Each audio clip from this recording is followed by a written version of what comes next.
नमस्कार, आप सभी का स्वागत है हमारे YouTube channel TET pass all पर। हेलो। हेलो। हाँ बोलिए। हेलो। हाँ। हाँ जी, गुड आफ्टरनून सर। हाँ जी, गुड आफ्टरनून।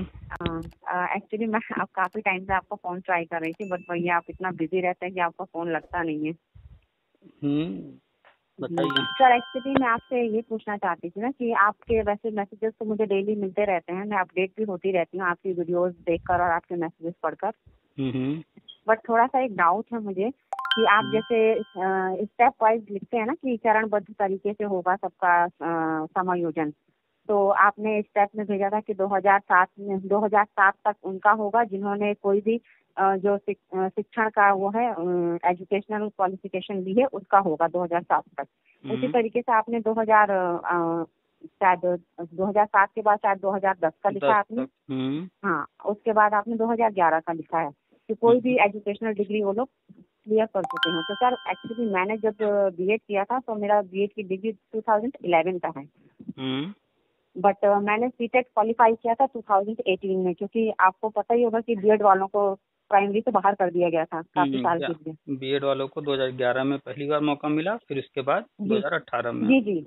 बट जब फर्स्ट टाइम मौका मिला था सर तो मुझे इतना नॉलेज नहीं था, तो उस टाइम पे मैं एग्जाम दे नहीं पाई थी। मतलब पहली बार उस टाइम आया था तो मुझे लगा कि जस्ट ऐसे ही होगा, तो मुझे इतना समझ नहीं थी उस टाइम, उसकी वैल्यू नहीं थी पता। तो उस टाइम मैंने उसको अप्लाई नहीं किया, ना ही मैंने उसे दिया था। फिर मैंने 2018 में दिया जब गवर्नमेंट ने दोबारा बीएड वालों को मौका दिया प्राइमरी के लिए।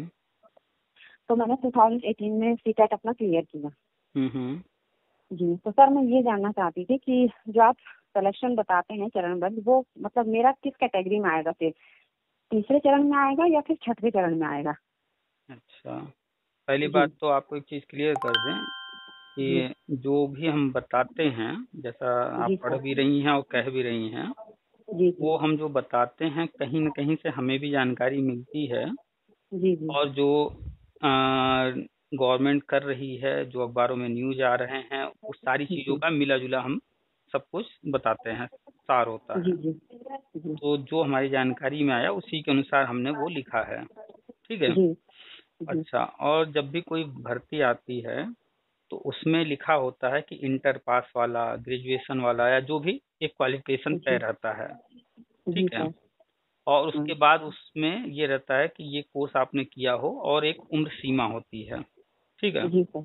अब मान लेते हैं कि कोई भर्ती आती है, चाहे वो किसी विभाग की हो, जी तो सर। उसमें अगर ग्रेजुएशन मांगा है तो ग्रेजुएशन जो है जो 2022 में किया होगा वो भी भरेगा, जो 2010 में भी किया होगा वो भी भरेगा, इस दौरान कोई बीच में भी किया होगा, पहले का भी किया होगा, सब भरेंगे जिसकी जी जिसकी उम्र होगी। तो फॉर्म जी भरते वक्त सब अपना डिटेल देता है। उसके बाद जब सिलेक्शन शुरू होता है तो सिलेक्शन का क्राइटेरिया अलग होता है। जी तो सर। जब भी इसका विज्ञापन जारी होगा तो उसमें एक क्वालिफिकेशन रहेगा, और आप जानती हैं कि टीचिंग के लिए कम से कम ट्रेंड होना तो एकदम जरूरी है। बिल्कुल बिल्कुल। तो मेन क्वालिफिकेशन क्या हो गया? ट्रेंड होना। तो अब प्री प्राइमरी का होगा तो वहाँ पर हो सकता है कि इंटर के साथ कुछ ट्रेनिंग मांग लें, या फिर जी ग्रेजुएशन के साथ। प्राइमरी में तो ग्रेजुएशन के साथ है ट्रेनिंग। तो जी एक तो ग्रेजुएशन कंपलसरी हो गया, दूसरा ट्रेनिंग यानी कि ट्रेंड होना जरूरी हो गया, चाहे वो बीएड हो या बीटीसी हो या कुछ भी हो, जी ठीक है? सर। तो ये तो हो गया। और जब भी किसी ने पढ़ाई किया होगा तो किसी वर्ष में, जैसे आपने किया है बीएड 2011 में, जी सर। तो बस इतना ही कंपलसरी है टीचिंग में आने के लिए। जो टेट या सी टेट आया है, ये जी सर। एक जो है सिर्फ क्वालिफाइंग एग्जाम है कि आपको इसको क्वालिफाई करना है, ठीक है? जी अब इसको जो है किस तरह से सरकारें, चाहे वो केंद्र की सरकार हो चाहे राज्यों की सरकार हो, वो जैसे चाहे जी वैसे मेरिट में चाहे तो शामिल करे चाहे तो न शामिल करे। इसका कोई रूल विशेष हो भी सकता है, नहीं भी हो सकता है, जी ठीक है? तो एक तो आप ट्रेंड हैं, दूसरा आपने जी टेट कब पास किया, इससे मतलब नहीं है आप पास हैं या नहीं, बस इससे मतलब है। तो जी जो जी। टेट या सी टेट का वर्ष है वो मायने नहीं रखता है, क्योंकि जब ओके। विज्ञापन जारी होगा तो वो 2022-2023 में विज्ञापन जारी हो रहा है। तो उसमें चाहे वो 2011 में किसी ने टेट सी टेट निकाला हो, चाहे 11 के बाद आज तक कभी भी निकाला हो, जी जी यानी कि उसने टीचर ट्रेनिंग करने के बाद कोई न कोई जी टेट या सी टेट पास कर लिया हो। प्राइमरी की भर्ती जी है तो प्राइमरी वाला, ठीक है। जी जी तो टेट के वर्ष से कोई विशेष मतलब नहीं रहेगा आपने कब पास किया। अगर 2011 का बीएड आप हैं और 2011 के बीएड हम भी, जी जी। हमने 11 में टेट पास कर लिया, आपने 18 में पास कर लिया, तो ऐसा नहीं कि हम 11 में पास कर लिए तो हम श्रेष्ठ हो गए आपसे। जी भाई वही क्वालिफिकेशन आपके पास भी है, मेरे पास भी है। जी जी बस बिल्कुल। आपने उस वक्त नहीं भरा, आप नहीं पास कर पाए, हमने भरा उस वक्त हम पास कर गए। ऐसे ऐसे भी जी बहुत सारे लोग होंगे जो 11 में भी पास होंगे, 18 में भी पास कर लिया होगा। जी। तो तो एक्चुअली सर उस वक्त ये नया नया आया था, तो मुझे हाँ, इसके बारे में उतना नॉलेज नहीं था हाँ कि बिल्कुल। उस एग्जैक्टली ये वक्त चीज है क्या। उस वक्त आया था तो बहुत लोगों को जानकारी भी नहीं हुई और बहुत जी कंफ्यूजन बिल्कुल। भी था। और पहली बार हो रहा था, पहले कभी हुआ ये हुआ ही नहीं था, न जी कोचिंग, न कोई कोचिंग बताने वाला था, न इतने यूट्यूब चैनल वगैरह थे कि कोई जानकारी दे, न इसके बारे और में सर कोई कुल मिला के इम्पोर्टेंस का भी पता नहीं था कि इसकी इम्पोर्टेंस क्या होने क्या वाली है होने वाली इन है। फ्यूचर। जी तो और ऊपर से बहुत सारे लोगों ने भरा भी। तो जो है ऐसे लोग भर दिए जिनका इस फील्ड से कोई लेना देना नहीं, उनको लगा कि ये तो बस इसको कर लेने से पास नौकरी मिल जाएगी। तो बहुत सारे फालतू लोग पास करके बैठे हुए हैं और जी उनका जी किसी काम का नहीं है। और जी उस वक्त बहुत सारे लोग दिए लेकिन क्वालिफाई नहीं कर पाए, क्योंकि आज होता है 2.5 घंटे का, उस वक्त 1.5 ही घंटे का था। जी तो खैर जो भी है, कुछ लोग 11 में पास किए होंगे, कुछ लोग 11 के बाद पास किए होंगे, इससे कोई फर्क नहीं पड़ता है। जिस दिन विज्ञापन जारी होगा, उस विज्ञापन जारी होने के पहले वो टेट या सीटेट पास किए हों, ये जी जी। कंपलसरी रहेगा। इसके बाद ओके। जब चूंकि गवर्नमेंट की जो राष्ट्रीय शिक्षा नीति के तहत लेकर आई है, तो इसमें उनकी प्लानिंग है कोई एक बेस बनाया जाए और उस बेस के आधार पर तब आगे बढ़ा जाए। तो आपको याद होगा कि बीटीसी की भर्ती आती थी जब, तो जी जी या फिर विशिष्ट बीटीसी जब चलता था 2011 के पहले, तो दोनों जी ही भर्तियों का आप देखेंगी तो वो उसमें एक रूप दिखाई देगा आपको कि बैच वाइज होता था।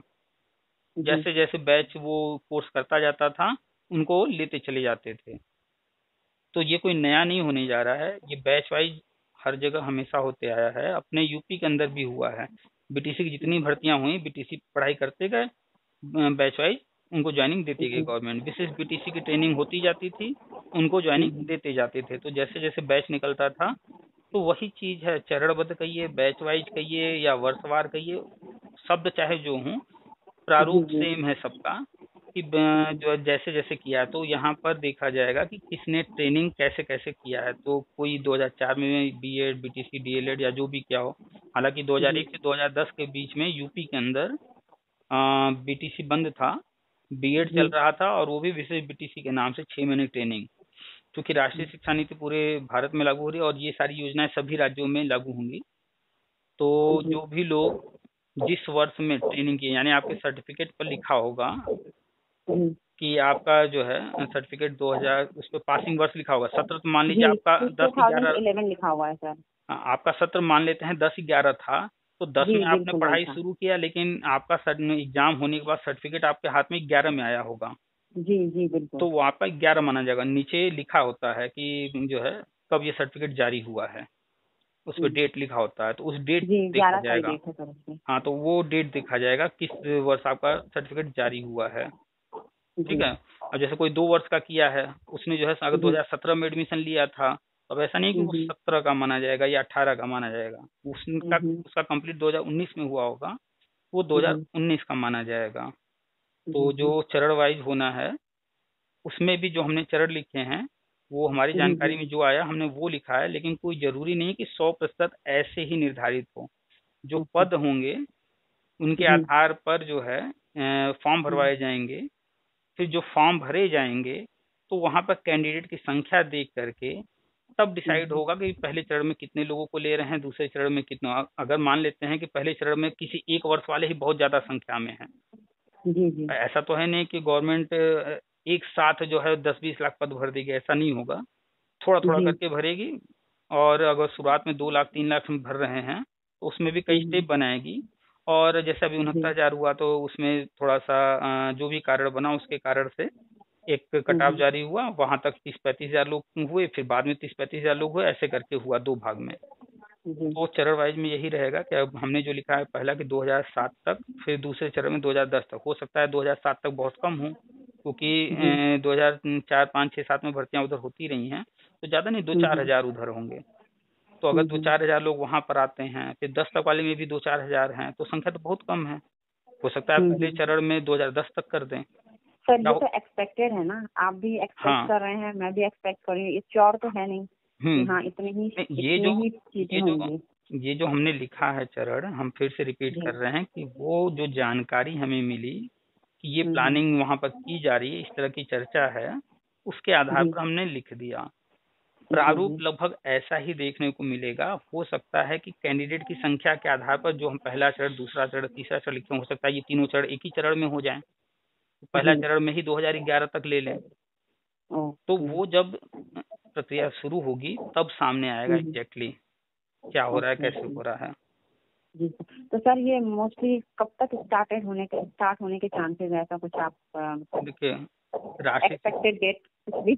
देखिए एक्सपेक्टेड डेट को एग्जैक्टली कोई तब तक नहीं बता सकता जब तक घोषणा न हो, ठीक है। बिल्कुल।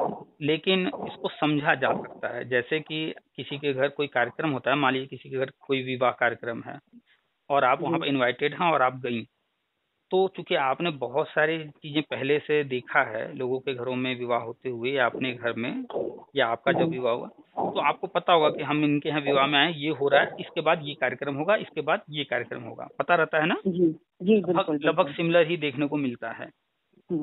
तो कोई भी चीज जब हमें थोड़ा सा पहले से पता होता है तो हम अनुमान लगा सकते हैं कि इसके बाद ये चीज होगा। 100% ना सही लगभग, लेकिन 70-80% वही चीजें देखने को मिलती हैं। तो ऐसे ही आप सारी चीजों को जब समझेंगी तो आप भी, जैसे हम कोई चीज, हमें थोड़ी सी जानकारी हुई, कुछ हमें थोड़ा सा पहले से नॉलेज है, तो उसके आधार पर हम बहुत सारी चीजें लिखते रहते हैं, बताते रहते हैं, तो वो चीज आप भी कर सकती हैं, कोई भी कर सकता है।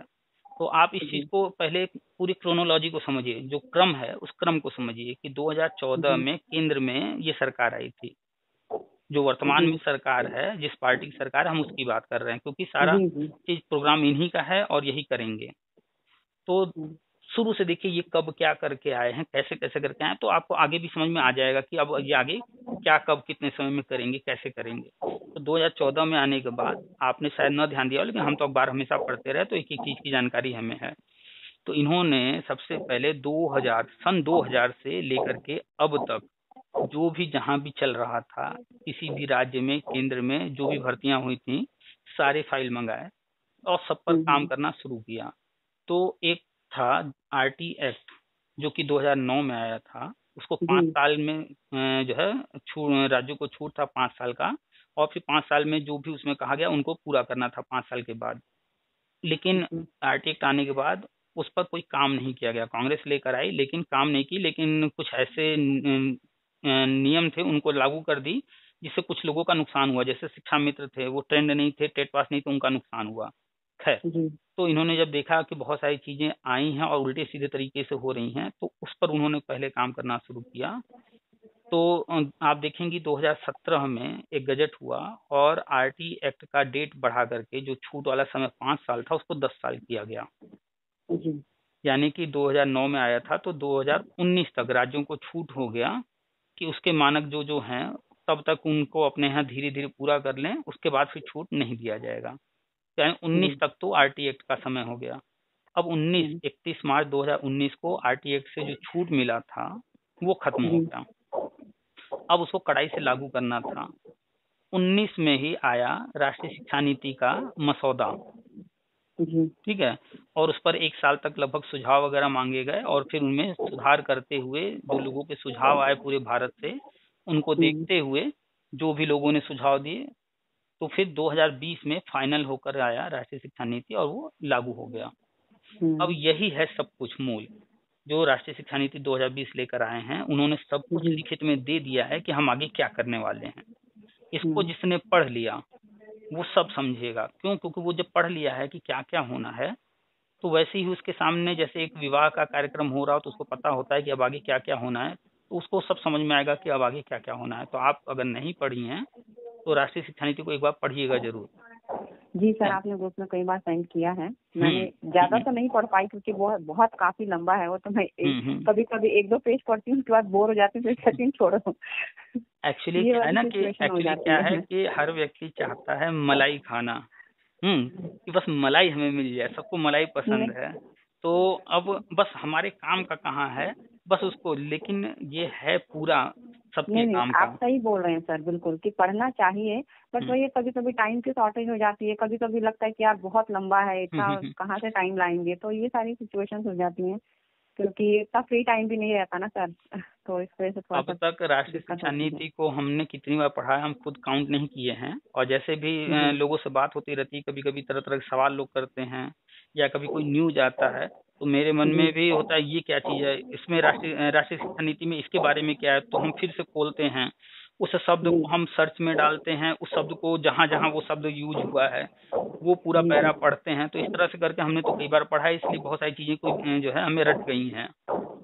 खैर, तो 2020 में जब ये लागू हुआ तो उसमें जो कुछ लिखा है वो सब होना है। उसमें ये भी लिखा है कि संविदा समाप्त होगा, जी 2022 तक का उसमें समय निर्धारित किया गया कि 2022 तक रहेगा, उसके बाद फिर संविदा क्रमशः खत्म करेंगे। तो अब 2022 चल ही रहा है, हम लोग 2022 पर खड़े हैं इस वक्त एक तरह से। अच्छा, जी और उसमें एक जिक्र 2023 का भी हुआ है, और हमारे जो केंद्रीय शिक्षा मंत्री जी हैं, हमारे जो प्रधानमंत्री जी हैं, इन लोगों ने कई जी बार कई जगह से, अगर आप पुराने इनके भाषण उठा के सुनेंगी, तो इन्होंने 2023 का जिक्र बार बार किया है जी कि 2023 में हम ये करेंगे, 2023 में ये लक्ष्य हमारा है, 2023 तक ऐसा करना है। बहुत बार 2023 का जिक्र किया, और वो 2023 को जब आप सर्च करेंगी तो आपको नई शिक्षा नीति में भी मिलेगा। यानी कि 2022 और 2023 पकड़ लीजिए, ये इम्पोर्टेंट है, क्योंकि राष्ट्रीय शिक्षा नीति में इसका जिक्र है, और हमारे केंद्रीय शिक्षा मंत्री जी, प्रधानमंत्री जी इस पर बार बार बोलते भी रहे हैं।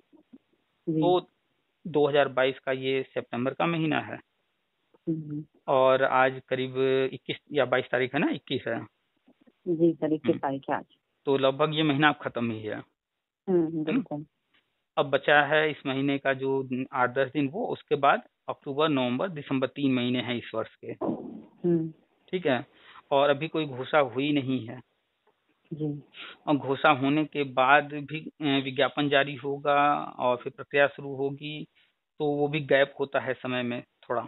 बिल्कुल होता है, 1 से 2 महीने का टाइम तो हम्म डेफिनेटली दिया जाएगा। तो अभी तक ना कोई कहीं चर्चा हो रही है, ना कहीं घोषणा हुआ है, तो पहले तो इंतजार है घोषणा होने का। तो जी जो समय हम लोग अंदाजा लगा सकते हैं, एग्जैक्ट समय तो जब वो घोषणा करेंगे तभी आएगा सामने, लेकिन हम आप जो यहाँ बिल्कुल। जहाँ पर खड़े हैं तो उसका हम्म अनुमान लगाएं, तो 2020 में राष्ट्रीय शिक्षा नीति आया, 2019 में मसौदा आया, 2021 में टेट को लाइफ टाइम कर दिया गया। जी तो अगर देखा जाए क्रम से तो काफी चीजें हैं। 2018 में बीएड को प्राइमरी में वैलिड किया गया, 2019 में जो 50% की बाध्यता थी ग्रेजुएशन में, उससे छूट दिया गया। फिर जी स्पेशल बीएड एमएड इन लोगों को छूट दिया गया है 2021 में। तो हर साल कुछ ना कुछ चीजें आगे बढ़ी हैं। तो अगर देखा जाए जो इनका प्रोग्राम है, उसमें जो जो समस्याएं आ रही थी कि बीएड वालों को नौकरी कैसे दिया जाएगा, जब बीएड प्राइमरी में है नहीं, तो वो 2018 में सॉल्व हो गया। पुराने लोगों को जी नौकरी कैसे दिया जाए जब टेट एक्सपायर हो गया है, तो वो लाइफ टाइम करके सॉल्व हो गया। जिनका ग्रेजुएशन हम्म में 50% से कम है और उन्होंने बीएड बीटीसी जो भी किया है, तो दिक्कत आ रही थी। जबकि पुराने लोग जो जितने भी बीएड किए हैं, तो वो 50% से कम वाले भी किए हैं, तो वो भी जी समस्या हल हो गया। विशेष बीटीसी का और न जाने क्या क्या समस्याएं थी, हमको आपको जानकारी भी नहीं है, लेकिन उनको तो पता है कहाँ कहाँ समस्या आने वाली है, तो एक एक चीज को वो दूर जी कर जी रहे थे। तो हमने जब जब जो कुछ हुआ है सब कुछ शेयर किया है। तो बहुत सारी चीजें हम्म हैं 17 में हुई हैं, बहुत सारी चीजें 18 में हुए हैं, 19 में भी हुआ है, बहुत कुछ 20 में हुआ है, और हाल ही में 2021 में टेट लाइफ टाइम हुआ है, और स्पेशल बीएड एमएड वगैरह को वैलिड किया गया है। और ये 2022 चल रहा है। और जो शिक्षा मित्र वाला पद खाली हुआ था, 2 भर्तियां उस पर हुई, उसमें थोड़ा सा विवाद था, तो वो कोर्ट में जी है। और कुछ लोगों ने बीएड को चैलेंज किया है, तो वो कोर्ट में है। जी उसका भी तो सर 12 तारीख को शायद लास्ट सुनवाई हाँ, है, शायद 12 अक्टूबर को। 12 अक्टूबर को अंतिम सुनवाई जी है। तो उसमें कुछ खास नहीं होने वाला है। एनसीटी जो कहेगा उसी के आधार पर जजमेंट लिख देंगे, और एनसीटी वही कहेगा जो उसने किया है, क्योंकि सारे हम्म पावर तो उसी के पास हैं। और कोर्ट भी जी सुनेगा उसी का, जैसा भी 69,000 भर्ती पर मुद्दा कोई है उलझा हुआ, कोर्ट में चल जी रहा है। तो एक बंदे ने पोस्ट लिखा कि सिर्फ सरकार का ही सुना जा रहा है। अब बताइए, सरकार ने विज्ञापन जारी किया, सरकार ने भर्ती किया, सरकार ने भर्ती करने के लिए लिस्ट जारी किया, सरकार ने सबको ज्वाइनिंग दिया, तो क्या किसी लड़के से पूछा जाएगा कि क्या हुआ क्या नहीं हुआ? सरकार से ही तो पूछा जी जाएगा। बिल्कुल तो बिल्कुल। यहाँ ऐसे ऐसे मूर्ख पड़े हैं, उनको लग रहा है बस उन्हीं की सुनी जा रही है, एक्चुअली उन्हीं से सर पूछा आपसे जा तो रहा। सुनकर मैं इतना क्लियर हूँ कि हाँ बीएड बाहर नहीं होगा, अदरवाइज अभी भी मार्केट में ऐसी ऐसी न्यूज फैली हुई है कि बीएड बाहर हो जाएगा, हम्म। बीएड करने से कोई फायदा नहीं, बीएड प्राइमरी में रहेगा ही नहीं, कोर्ट का आखिरी फैसला आएगा 12 अक्टूबर को। तो अभी अभी आप भी मार्केट में देखिएगा, ऐसी न्यूज फैली हुई है, बट मैं आपको सुनती हूँ तो इसलिए मैं क्लियर हूँ कि नहीं नहीं ऐसा कुछ नहीं होने वाला है। अभी आप देखिएगा जो लोग पोस्ट लिख रहे हैं वो कि बीएड जी बाहर होगा, या जो लोग कोर्ट गए हैं, ये बीटीसी वाले हैं, डीएलएड वाले हैं। और अब आप देखिएगा जैसे ही इसका जजमेंट आएगा और बीएड प्राइमरी में वैलिड रहेगा, तो यही जी बीटीसी वाले, डीएलएड वाले बीएड का फॉर्म भरेंगे और बीएड कोर्स करेंगे। जी चाहे नौकरी मिल जाएगी तब भी, नहीं मिलेगी तब भी ये बीएड पढ़ाई करेंगे। क्यों? क्योंकि अगर आगे जाना है तो इनको बीएड करना पड़ेगा। आज ये जी बीएड सर का बिल्कुल। विरोध कर रहे हैं और ये बीएड जो है फिर आगे कोर्स खुद ही भी करेंगे, क्योंकि ये जो है ज्यादा आगे नहीं जा सकते डीएलएड या बीटीसी करके। प्राइमरी में हो हम्म, जाएंगे, जूनियर में मौका मिल रहा है हो जाएंगे, लेकिन अगर ये प्रिंसिपल बनना चाहेंगे तो नहीं हो सकते, टीजीटी में जाना चाहें जी तो नहीं जा सकते, पीजीटी में जाना चाहे नहीं जा सकते, चाहे जितने सीनियर हो जाएं, जूनियर तक जाने के बाद प्रिंसिपल बन ही नहीं पाएंगे। जी अगर वही बीएड वाला इनके बाद भी आएगा तो वो प्रिंसिपल बन जाएगा, वो दावेदार होगा, क्योंकि बीएड की डिग्री वो किया रहेगा, चाहे एमएड किया रहेगा। एमएड भी जी करना है तो बिल्कुल। भी बीएड पहले जरूरी है। तो हम्म, बाजार में जो भी हल्ला है, ये वो लोग हैं जो अपने दिमाग में, देखिए हर कोई स्वार्थी होता है। कोई जी नहीं कहता है बिल्कुल। कि मेरी दही खट्टी है, कोई नहीं मानता है। आप मानती है नहीं इस बात को कि कोई भी अपनी दही बिल्कुल खट्टी नहीं सही बात है बताता है? सर, अपनी अपनी चीज को तो कोई कभी खराब कह ही नहीं सकता है, चाहे वो लेकिन बेशक दिख भी रही हो। हाँ, लेकिन जैसे शिक्षा मित्र, अब कहीं भी कुछ भी चीज अगर बात हो तो किसी भी मुद्दे पर वो निष्पक्ष होकर बात करना ही नहीं चाहते हैं, क्योंकि उनके पक्ष वाली बात नहीं हो रही होती है।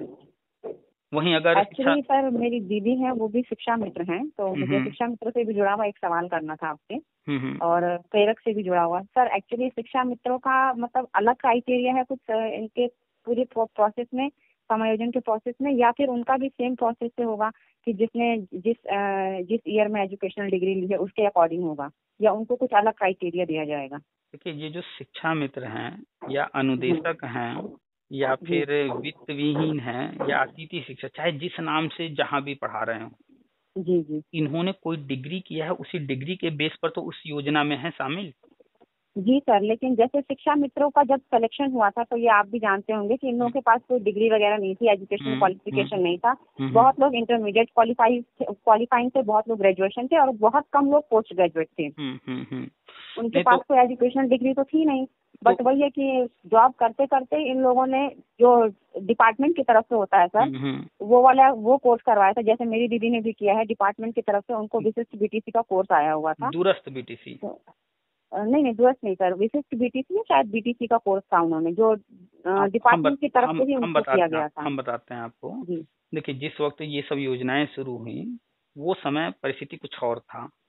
जी ठीक है भाई, अगर आपको घर में नौकर रखना है, 10 लोग अगर आपको मिल रहे हैं आपके घर में नौकरी करने वाले, काम करने वाले, तो आप देखेंगे जी कि मेरे काम उन 10 में सबसे बढ़िया कौन है, हट्टा कट्टा हो और फुर्तीला हो और थोड़ा सा पढ़ा लिखा भी हो, बहुत सारी चीजें देखेंगे। जी लेकिन बिल्कुल। लेकिन आप जाएंगे, जो आप सोच कर चली हैं वैसा बंदा नहीं मिल रहा है, और जो 2-4 बंदे हैं उसमें वो सारी क्वालिटी नहीं, तो अब उन 4 में आप छटैया करेंगी ना, इनमें 4 में जी कौन बेहतर है।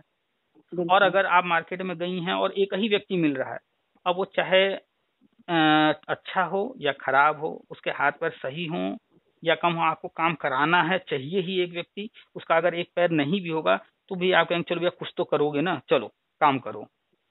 इस बात को समझ रही हैं? बिल्कुल। तो जी ऐसे बिल्कुल। ही वो कंडीशन कुछ और था, जब ये होता था कि भाई ग्रेजुएशन वाले नहीं मिल रहे हैं, चलो इंटर वाले को रख लो, इंटर वाला नहीं है तो हाई स्कूल वाले को रख लो, वो टाइम कुछ और था।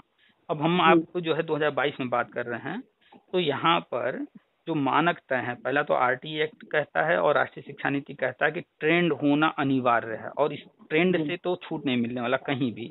दूसरा, जी टेट पास होना अनिवार्य, तो टेट से भी छूट नहीं मिलने वाला प्राइमरी लेवल पर। और जी राष्ट्रीय शिक्षा नीति प्री प्राइमरी में भी टेट लागू करने की बात कहता है, लेकिन अभी लागू हुआ नहीं है। तो जब जी भी होगा ये भर्ती प्रक्रिया शुरू, तो प्री प्राइमरी और प्राइमरी के लिए उसमें साफ साफ लिखा होगा किनको किनको लिया जाएगा, किनको किनको मौका दिया जाएगा।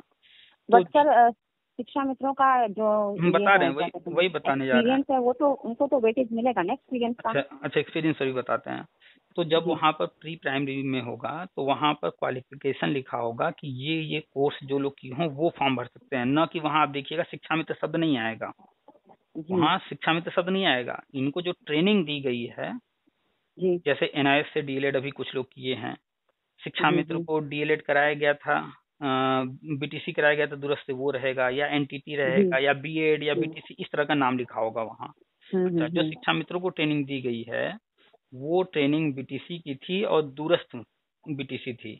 और जो आप जी जी। बीटीसी कह रही हैं वो क्या है हम बता दें। हम्म। यूपी के अंदर 2001 से 2010 के दौरान बीटीसी पर रोक लगा हुआ था, जी जी। तो बीएड वालों को लिया जा रहा था, लेकिन बीएड वाले प्राइमरी में डायरेक्ट नहीं आ सकते थे। तो हम्म। एक ये जो है ट्रेनिंग चलाया गया 6 महीने का, और उसको नाम दिया गया विशिष्ट बीटीसी। तो उस वक्त फॉर्म भरते थे बीएड वाले, और उनको 6 महीने की ट्रेनिंग दी जाती थी। 3 महीना डाइट पर रहते थे, वो 3 महीना स्कूल पर रहकर फिर वो ट्रेनिंग पूरी करके एग्जाम देते थे। और उस ट्रेनिंग के दौरान उनको मानदेय मिलता था 6-7 हज़ार रुपए करीब। और फिर वो जी जब एग्जाम देकर पास कर लेते थे तब उनको फिर परमानेंट नियुक्त किया जाता था। तो जी। उनको कहते थे विशिष्ट बीटीसी। तो ये विशिष्ट बीटीसी वाले आपको 2001 से 2011 के दौरान मिलेंगे, उसके बाद नहीं मिलेंगे, उसके पहले नहीं मिलेंगे। जी। और जो शिक्षा मित्र किए हैं वो दूरस्थ बीटीसी है, या उसको डीएलएड भी कह सकती हैं कि पत्राचार द्वारा डीएलएड। और जो एनआईएस से डीएलएड भी हुआ है ये लगभग उन्हीं के इक्वल है। तो सर शिक्षा मित्रों पर भी सेम रूल फॉलो होगा कि जिस वर्ष उन्होंने जो एजुकेशनल डिग्री ली है उसके अकॉर्डिंग ही हाँ, उनका उनको भी जो सिलेक्शन होगा? उनको भी जो है जब शुरुआत होगा उनका जी। प्रोसेस, तो उनका भी यही देखा जाएगा कि कब हुआ है उनका कंप्लीट। तो उन्होंने शायद 2012 से 14 के दौरान किया है। यस सर, बिल्कुल हम्म, 2012 से 13-14 के इन हाँ, बीच में ही किया उन्होंने। उसमें भी सबको एक साथ ट्रेनिंग नहीं शुरू हुई थी, उसमें भी कई स्टेप जी थे। जी। तो वहां पर भी उनका भी स्टेप देखा जाएगा, लेकिन साल तो उनका लगभग सेम ही है, बहुत ज्यादा हाँ, डिफरेंस और नहीं है। 2014 में ही उनको परमानेंट भी किया गया था हम्म। इसी और के बेसिस पे। और उनमें जो है ज्यादातर जो है टेट पास नहीं है, तो वो तो प्री प्राइमरी में जाएंगे, जी 1-2 में ही रहेंगे, वहीं पढ़ाएंगे। और जो टेट पास हैं वो आएंगे प्राइमरी में। तो 2014 के आसपास वो किए हैं, तो वो अपना 14 का सन भरेंगे, उनके सर्टिफिकेट पर लिखा होगा सन कौन सा है। जी। अच्छा, और अनुभव की बात, तो चाहे वो कोई प्राइवेट स्कूल में पढ़ा रहा हो या गवर्नमेंट जी में कहीं पढ़ाया हो किसी योजना में, मान्यता जी प्राप्त है, उसके पास सर्टिफिकेट है जी अनुभव का, तो उसका जी। वो उपयोग करते हुए फॉर्म में अपना वो अप्लाई करेगा, दिखाएगा कितना सर अनुभव। प्राइवेट स्कूल का भी एक फॉर्म मतलब अप्लाई कर सकते हैं क्या, अगर मैंने प्राइवेट में कहीं पढ़ाया और मेरे पास उसका सर्टिफिकेट है तो? हाँ बिल्कुल, 100%। अब जैसे अच्छा, हमने थैंक यू पढ़ाया सर, ये है, तो बहुत अच्छा जानकारी दे दी सर मुझे आपने, चाहे मुझे इस वो बारे में पता नहीं था। चाहे वो क्योंकि शिक्षा मैंने मित्र भी सर, लेकिन अदर स्टेट में अगर पढ़ाया हो तो क्या वो भी वैलिड होगा? कहीं भी पढ़ाया हो, लेकिन बस सर्टिफिकेट जो है वो चेक जी। किया जा सके, कंफर्म किया जा सके कि ये सही है, फर्जी तो नहीं बना के लाया। ओके, जी जी सर, बिल्कुल बिल्कुल। तो अगर आपने कहीं भी पढ़ाया है और वो स्कूल मान्यता प्राप्त है, और जी। ऐसा भी होता है कि पढ़ाता कोई और टीचर है, रजिस्टर पर नाम किसी और का नहीं नहीं चलता है। सर, एक्चुअली मैं बैंगलोर में थी तो मैं वहाँ पे स्कूल में पढ़ाती थी। अच्छा, तो जी, वहाँ पे मान्यता प्राप्त स्कूल था तो मैंने वहाँ पे पढ़ाती थी। वहाँ पे सब कुछ अगर खोलेंगे तो सर्च करने पे मिल जाएगा कि कौन सी ईयर में कौन कौन से टीचर्स वो पढ़ाते तो थे। वो तो देखिए, शिक्षा विभाग यूपी का हो चाहे किसी राज्य का हो, जी सब शिक्षा मंत्रालय के अंतर्गत चलते हैं। एनसीटी, यूजीसी और जो बोर्ड हैं उनके अंतर्गत कहीं न कहीं से लिंक है उनका। तो सारा जी डाटा जो जब चेक किया जाएगा तो आसानी से निकल आएगा, कोई दिक्कत नहीं जी। आएगा। और आज के बिल्कुल। टाइम में सब कुछ ऑनलाइन हो गया है। जी और लगातार आप देखिए पिछले सालों में गवर्नमेंट ने टेट का रिजल्ट, जो बीएड बीटीसी डीएलएड किया है उसका रिजल्ट सब ऑनलाइन धीरे धीरे कर दिया है।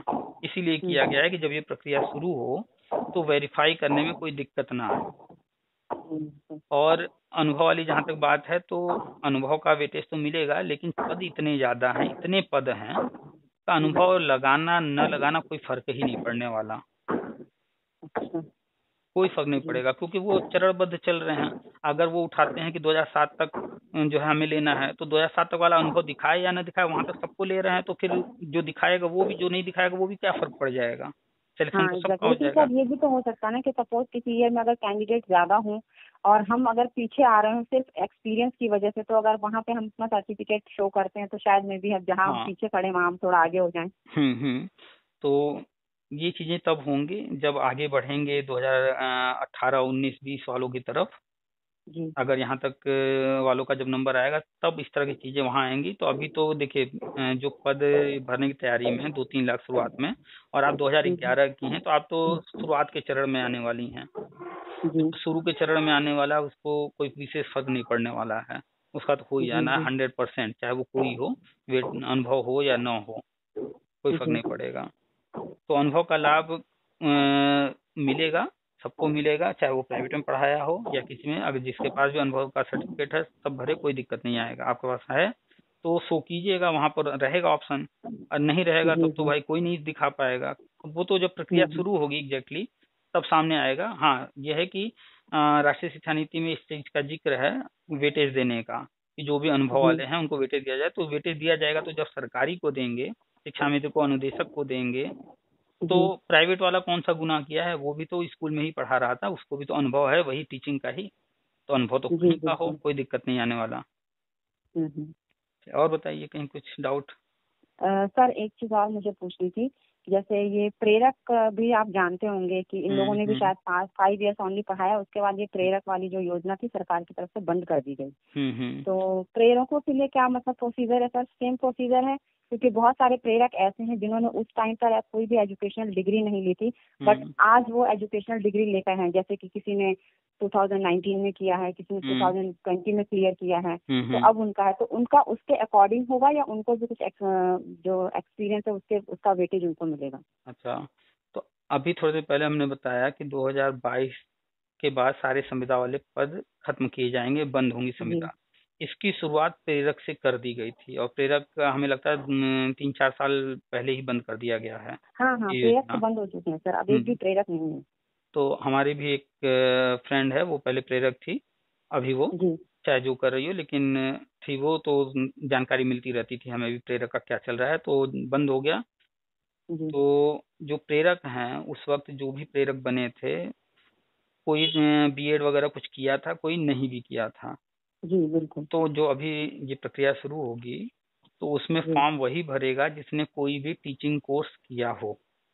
तो जी जो प्रेरक हैं उनमें जिसने भी बीएड वगैरह किया होगा टीचिंग कोर्स, जी तो वो जी फॉर्म भरेगा। जी। अब वो बाद में किया होगा तो जाहिर सी बात है वो बाद के चरण में आएगा, पहले के चरण में तो आएगा नहीं। और अच्छा, मतलब वही ईयर वाला यहाँ भी सेम रूल लागू होगा कि जिस ईयर में किया होगा उसके अकॉर्डिंग ही? अच्छा, और ये प्रेरक का काम क्या होता था, आपको है जानकारी? नहीं सर, इसके बारे में मुझे कोई जानकारी नहीं है। अच्छा, हमें भी विशेष कोई जानकारी नहीं है, लेकिन हमें थोड़ा सा बट जानकारी है। मुझे सर इतना पता था कि ये लोग मिडिल स्कूल में पढ़ाते थे, बस इतना मुझे पता है कि ये लोग पढ़ा मिडिल स्कूल के लिए पढ़ा हायर किए जाते थे। पढ़ाते थे, लेकिन हमें पूरी जी जानकारी नहीं है, लेकिन जितनी जानकारी हमें कि ये पढ़ाने के लिए नहीं रखे गए थे। जी। इनका स्कूल में पढ़वाया जा रहा था इनसे, वो अलग बात है, लेकिन इनको हम्म। रखा गया था एडमिशन वगैरह, बच्चों को लाना, उनको घर वालों से कांटेक्ट करना, उनको प्रेरित मतलब प्रेरित करना, स्कूल के लिए जागरूक करना, ये सारी चीजें जी काम जी। इनसे। तो अगर ये टीचिंग में आते हैं, इनके पास अनुभव है, तो इनको भी अनुभव का लाभ मिलेगा। क्योंकि हम्म। हमें प्रेरक के बारे में अभी डिटेल में पूरी नहीं जानकारी है, कभी फिर बात होगी किसी प्रेरक से तो हम उनसे डिटेल में चर्चा करेंगे, फिर उसके बाद बता नहीं पाएंगे। सर, मेरी जानकारी में एक प्रेरक हैं, तो वो तो मिडिल स्कूल में पढ़ाती थी। देखिए, एक आप लेडी कागज हैं, वो पर मिडिल स्कूल में आप पढ़ाती थी। आप कागज पर क्या हैं और आप कर क्या रहे हैं वास्तव में, दोनों में फर्क है। आप वास्तव में पढ़ा रहे हैं, ठीक है, जी। आपसे पढ़वाने का काम किया जा रहा है, तो वो तो अलग बात है कि आपसे पढ़वाया जा रहा है।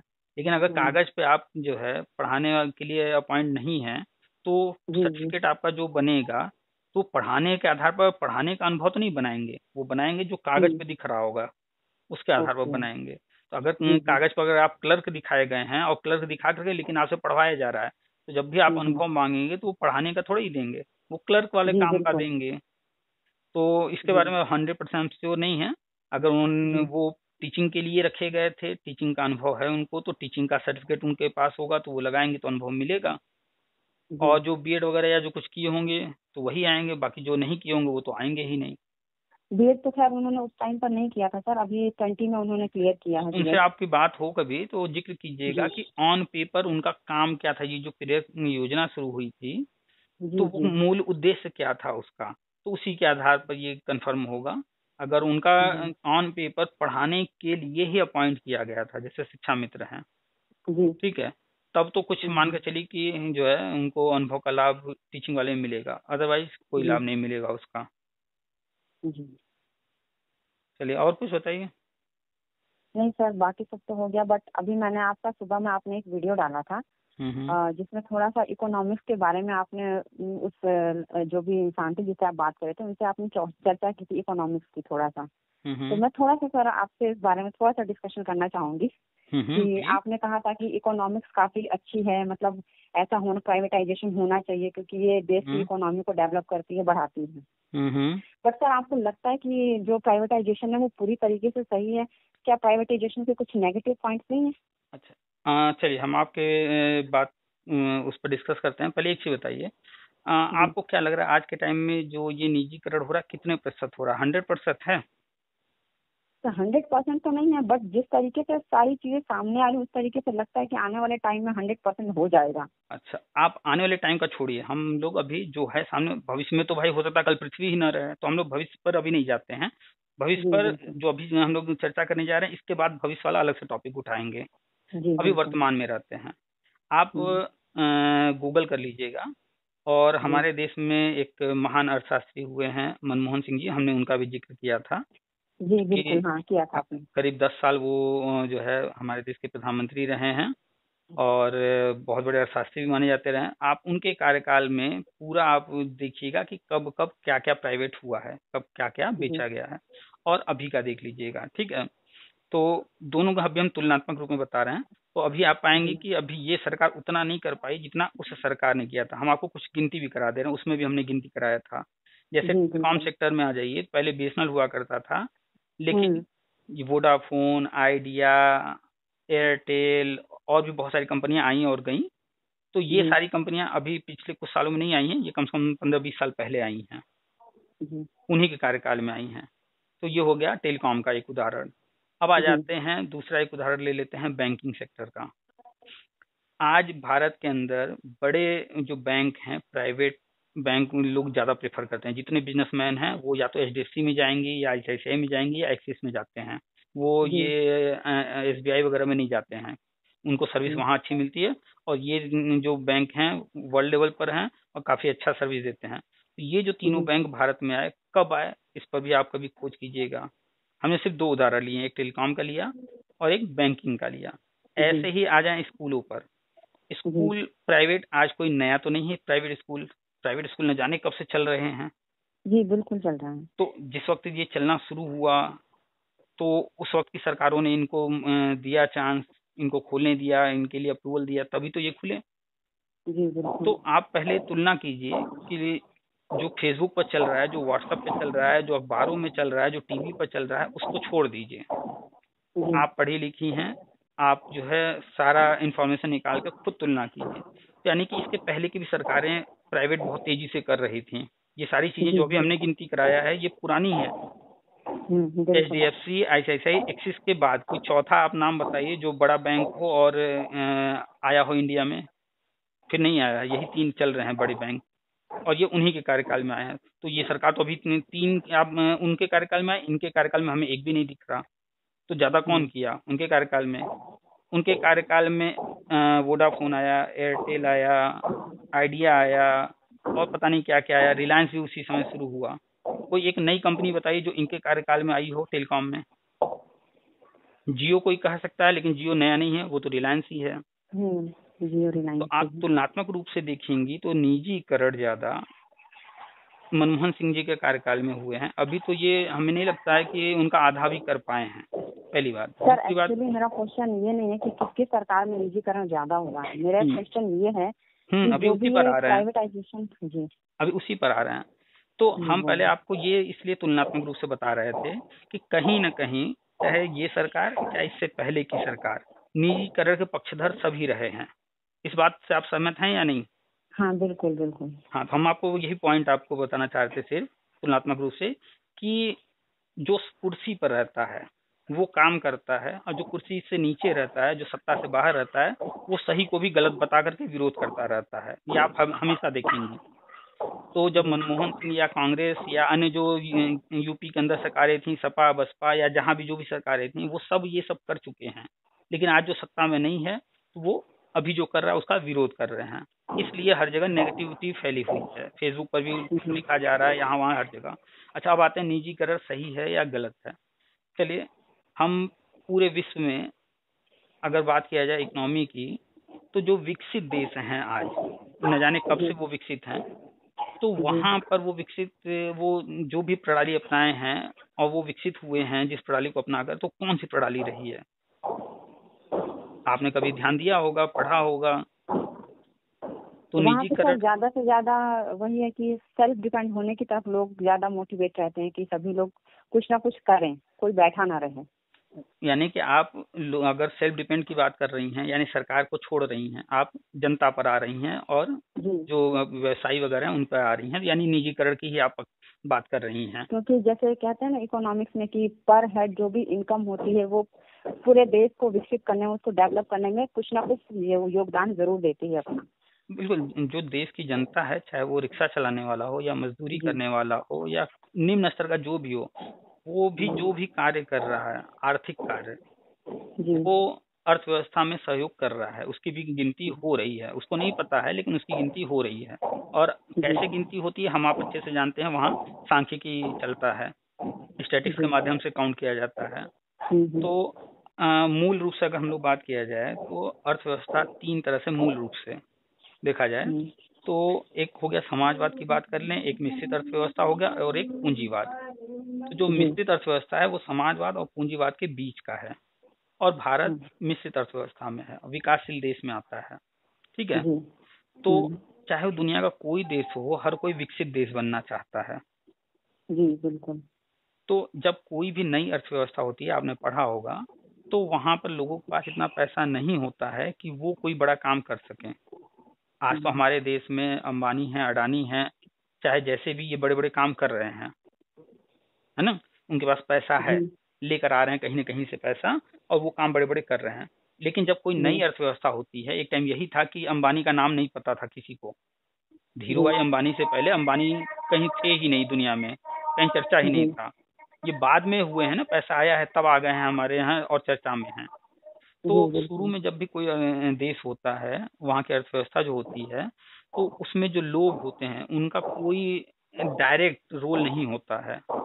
तो वहाँ की सरकार को ही बड़े बड़े काम करने होते हैं, सब कुछ सरकार को ही करना पड़ता है। यानी उसको कहते हैं समाजवाद, यानी जो भी जी बड़े काम है वो सब सरकार ही करेगी, हर व्यक्ति अपने में परेशान रहता है, वो सिर्फ अपना कर रहा होता है। हम्म, उस स्थिति से जैसे जैसे आगे बढ़ती है अर्थव्यवस्था, लोगों के हाथ में जैसे जैसे पैसा आते जाता है, कुछ लोग बड़े व्यापारी बन जाते हैं, पैसा आ जाता है, थोड़ा थोड़ा कुछ काम वो करने लगते हैं। अब चाहे वो प्रॉफिट कमाने के पर्पज से कर रहे हों या कोई एनजीओ वगैरह चला करके सहयोग के माध्यम से कर रहे हों, जैसे भी उनके हाथ में पैसा आता है और वो करने लगते हैं। और फिर जैसे जैसे आगे अर्थव्यवस्था बढ़ती है, तो इस तरह के लोगों की संख्या बढ़ती जाती है, और फिर ऐसी कंडीशन आ जाती है कि कुछ काम सरकार भी कर रही होती है, कुछ काम हमारे यहाँ के जो ये कॉर्पोरेट वाले बड़े हैं बड़े ये लोग करने पूंजीपति लगते हैं। हैं, जी पूंजीपति लोग करने लगते हैं। तो इसी को कहते हैं जी मिश्रित अर्थव्यवस्था, और हमारे जी देश में मिश्रित अर्थव्यवस्था है। अब अगर हमारे देश को विकसित बनना है, जैसा कि अभी हम 5वें नंबर पर पहुंच चुके हैं अर्थव्यवस्था में, लेकिन हमें अगर और आगे बढ़ना और 1 नंबर पर आना है, इसके लिए हमें और ज्यादा निजीकरण करना पड़ेगा। यानी कि और ज्यादा से ज्यादा अपने देश की जनता को हमें प्रोत्साहित करना पड़ेगा कि भैया तुम आगे आओ और भी तुम भी जिम्मेदारियां उठाओ, तुम भी बड़े बड़े काम करो। सबसे ज्यादा टैक्स यही 2-4% जो बड़े व्यापारी हैं, सबसे ज्यादा टैक्स यही भरते हैं। जो 97-98% जनता है, वो तो टैक्स का लाभ उठा रही है। अगर किसी को उज्ज्वला योजना में गैस मिला तो उसने टैक्स नहीं भरा, ये टैक्स किसी और ने जी भरा है, तो उसका लाभ वो उठा रहा है। बिल्कुल। अगर किसी को प्रधानमंत्री आवास योजना में आवास मिला तो ये पैसा उसका नहीं है जिसको मिला है, ये किसी और ने टैक्स भरा है तब उसको मिला है। और ये जी टैक्स भर बिल्कुल। कौन रहा है? तो हम आप क्या टैक्स भरते हैं? जो सामान खरीदते हैं उस पर जो टैक्स थोड़ा लगता है वही तो दे रहे हैं। पेट्रोल खरीदने जी का 100 रुपए का पेट्रोल खरीदे, अगर 100 रुपए में मान लेते हैं कि 50 रुपए टैक्स है, तो वही 50 रुपए तो हम दे रहे हैं, और कौन सा 100 रुपए का रोज हम पेट्रोल डलवा रहे हैं। लेकिन बात किया जाए बड़े बड़े कारोबारियों की, जो लाखों करोड़ों अरबों में काम कर रहे हैं, तो उन पर तो जो टैक्स लग रहा है वो भी भाई अगर वो अरबों में है तो अरबों में ही टैक्स भी भर रहे होंगे, करोड़ों में टैक्स भर रहे होंगे, तो ज्यादा बिल्कुल। योगदान तो उनका है। तो फिर लोग विरोध करते हैं कि गवर्नमेंट उनके लिए ये कर रही है, वो कर रही है, ये ट्रेन चला रही है, इस पर तो बड़े बड़े लोग चलेंगे। तो भाई उनको सुविधा नहीं देगी तो किसको देगी? जो गरीब है, जो खाली ले रहा है। तो निजीकरण हर हाल में सही है। हाँ, ये है कि एकदम अचानक से बूम वाली स्थिति नहीं कि 100% कर दिया। धीरे धीरे निजीकरण तो गवर्नमेंट वही कर रही है। पहले आपने देखा होगा, ट्रेन का सफर किया होगा, तो ट्रेन के जी। टॉयलेट में डब्बा भी नहीं मिलता था, चोरी हो जाता था। जी सर। प्लेटफॉर्म पर चले जाइए, टिकट लेने के लिए लंबी लंबी लाइन लगी है। जी। जहां तहां पान थूका हुआ है, गंदगी है, मक्खियां बैठ रही हैं, कहीं बैठने का मन नहीं कर रहा, नाक बंद किए हुए हैं। प्लेटफॉर्म पर, रेलवे ट्रैक पर इतनी गंदगी है। और अभी आप जाइए, जहां जहां पर परिवर्तन हुआ है वहां कंडीशन देख लीजिए। तो ये कैसे हो रहा है? तो कुछ तो वही गवर्नमेंट कर रही प्राइवेटाइजेशन है, के कारण। जी। कुछ गवर्नमेंट कर रही है। और जो प्राइवेट को दे दिया, जैसे कुछ प्लेटफॉर्म वगैरह या जो भी अडानी को दिए गए हैं, एक बार जाइए आप उन पर घूम कर आइए, देखिए। जी। तो आपको क्या चाहिए? वो गंदगी वाला, वो डब्बा चोरी वाला, वो वाली कंडीशन चाहिए, या साफ सुथरा मिले? कौन सा चाहिए आपको? ऑब्वियसली सब साफ सुथरा चाहिए, बट हम्म। हम एक इंडिविजुअल होके नहीं सोच सकते ना कि हमारा भला तो सबका भला। हम्म। इसमें बहुत से ऐसे भी लोग, जैसे लोअर गेट के लोग हैं, जो हम्म। जिनके पास उतनी इनकम नहीं है जो अपने आप को हम्म। डेवलप कर सके, हम्म। एजुकेट कर सके, या हम्म। फिर उस लेवल तक पहुंच सके। हम्म। और जब ये प्राइवेटाइजेशन होता है, तो जितने भी बड़े बड़े पूंजीपति होते हैं, हम्म। मैक्सिमम जो देश का जो अमाउंट, ह्यूज अमाउंट होता है ना, हम्म। हमारी जो इसका मनी है, हमारी हम्म। ह्यूज अमाउंट, वो उनके हम्म। पास जाकर जमा होता है। क्यों? क्योंकि उनके एक पास मिनट, एक पैसा है, मिनट, वो एक अलग मिनट, अलग जगह इन्वेस्ट करते हैं। थोड़ा सा यहाँ रोकेंगे आपको। जी। पहले एक चीज बताइए, आप साल में कितनी बार ट्रेन से सफर करती हैं? 2 या 3 बार। अच्छा। और हमें लगता है कि हम इधर पिछले 2-4 सालों में कोई ट्रेन से सफर नहीं किए हैं। अगर किए भी जी। होंगे तो छोटी मोटी सफर किए होंगे।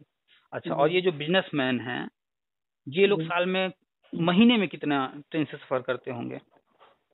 मुझे तो लगता है सर 20-25 दिन तो इनके ट्रेन में ही गुजरते होंगे।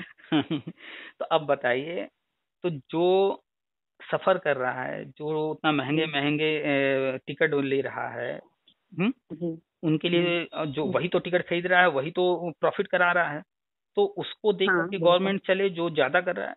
और आप जिन लोगों की बात कर रही हैं, हम लोग तो फिर भी मान लीजिए, हम मान के चल रहे हैं आप मिडिल क्लास की हैं, हम भी मिडिल क्लास से जी। हैं, चाहे अपर क्लास के हों, बिल्कुल। चाहे मिडिल क्लास में मिडल वाले हों, चाहे मिडिल क्लास में लोअर वाले हों। हम अब मिडिल क्लास को छोड़कर आ जाते हैं लोअर क्लास में। आपने अपने जी। आसपास रिक्शे वाले को देखा, ठेले वाले को देखा, आपने जो है मेहनत मजदूरी करने वाले को देखा। क्या लगता है ये साल में कितनी बार ट्रेन से सफर करते होंगे? ज्यादा से ज्यादा 1 बार या 2 बार। या ऐसा भी होगा कि नहीं भी पूरी करते होंगे। पूरी जिंदगी में 1-2 बार कर किए हों? जी। बिल्कुल। तो आप सिर्फ एक तरफा होकर के इस चीज पर मत सोचिए। अभी हम एक रेलवे का लिए हैं एग्जाम्पल। जी। आप पहले ये ध्यान दीजिए कि जो रेलवे सफर कर रहा है, वही महंगे जी। महंगे जो टिकट हैं उनको वही लेने वाला है। एक साधारण व्यक्ति, जिनकी हम अभी बात किए हैं कि ठेले वाला, मजदूर या जो भी, वो जब भी सफर करना होगा बहुत दूर तो पहली बार जाएगा नहीं, और जाएगा भी जी। तो रेलवे में भी कई ट्रेनें हैं, सस्ते भी हैं, महंगे भी हैं। हम्म। महंगी ट्रेनें हैं, राजधानी है या जो भी एक्सप्रेस चलाए जा रहे हैं, जिनको जल्दी पहुंचना है, दिल्ली में उनका बिजनेस है, मुंबई में बिजनेस है, उनके लिए वो महंगी हम्म। ट्रेनें हैं। अब एक हम्म। मजदूर है, उसको वैष्णो देवी दर्शन करना है, तो हम्म। ऐसा तो नहीं है कि अगर उसको 4 दिन की जगह 5 दिन लग जाएगा तो उसका करोड़ों का नुकसान हो जाएगा। ऐसा तो है नहीं। नहीं नहीं नहीं, बिल्कुल तो नहीं। फास्ट ट्रेन किसको चाहिए? बिजनेसमैन को चाहिए। तो पैसा भी तो बिल्कुल। भरेगा ना महंगी टिकट। और जो मजदूर हम्म। है, वो पूरी जिंदगी में एक बार सोचेगा वैष्णो देवी दर्शन करने का। अब वो चाहे 4 दिन लग जाए, चाहे 10 दिन लग जाए, उसको एक बार दर्शन करना है। तो उसको फर्क हम्म। नहीं पड़ता है कि जो है वो चले एक्सप्रेस ट्रेन या बहुत महंगा एसी वाला ट्रेन लेने।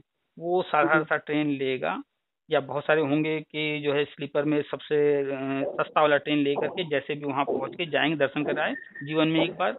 तो क्या गवर्नमेंट उन्हीं को देख करके चले? भाई उनके लिए भी ट्रेन है, कहीं गया नहीं है। सस्ती ट्रेनें हैं, सस्ती चीजें अभी भी अवेलेबल हैं। तो आप जब देखिए तो दोनों को। अब आते हैं शिक्षा पर।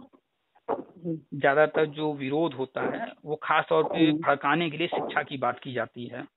जी प्राइवेट बिल्कुल, तो मैं हो भी रहा इसी है। टॉपिक पर आने वाली थी अभी। हाँ, हम समझ रहे हैं, जो भी लोग जो है भड़काऊ थोड़ा सा बात करते हैं, वो खास तौर पे शिक्षा को घुसाते हैं। जैसे हमारे केजरीवाल जी हैं, जब हमारे प्रधानमंत्री जी ने रेवड़ी की बात किया तो उन्होंने शिक्षा की बात नहीं किया।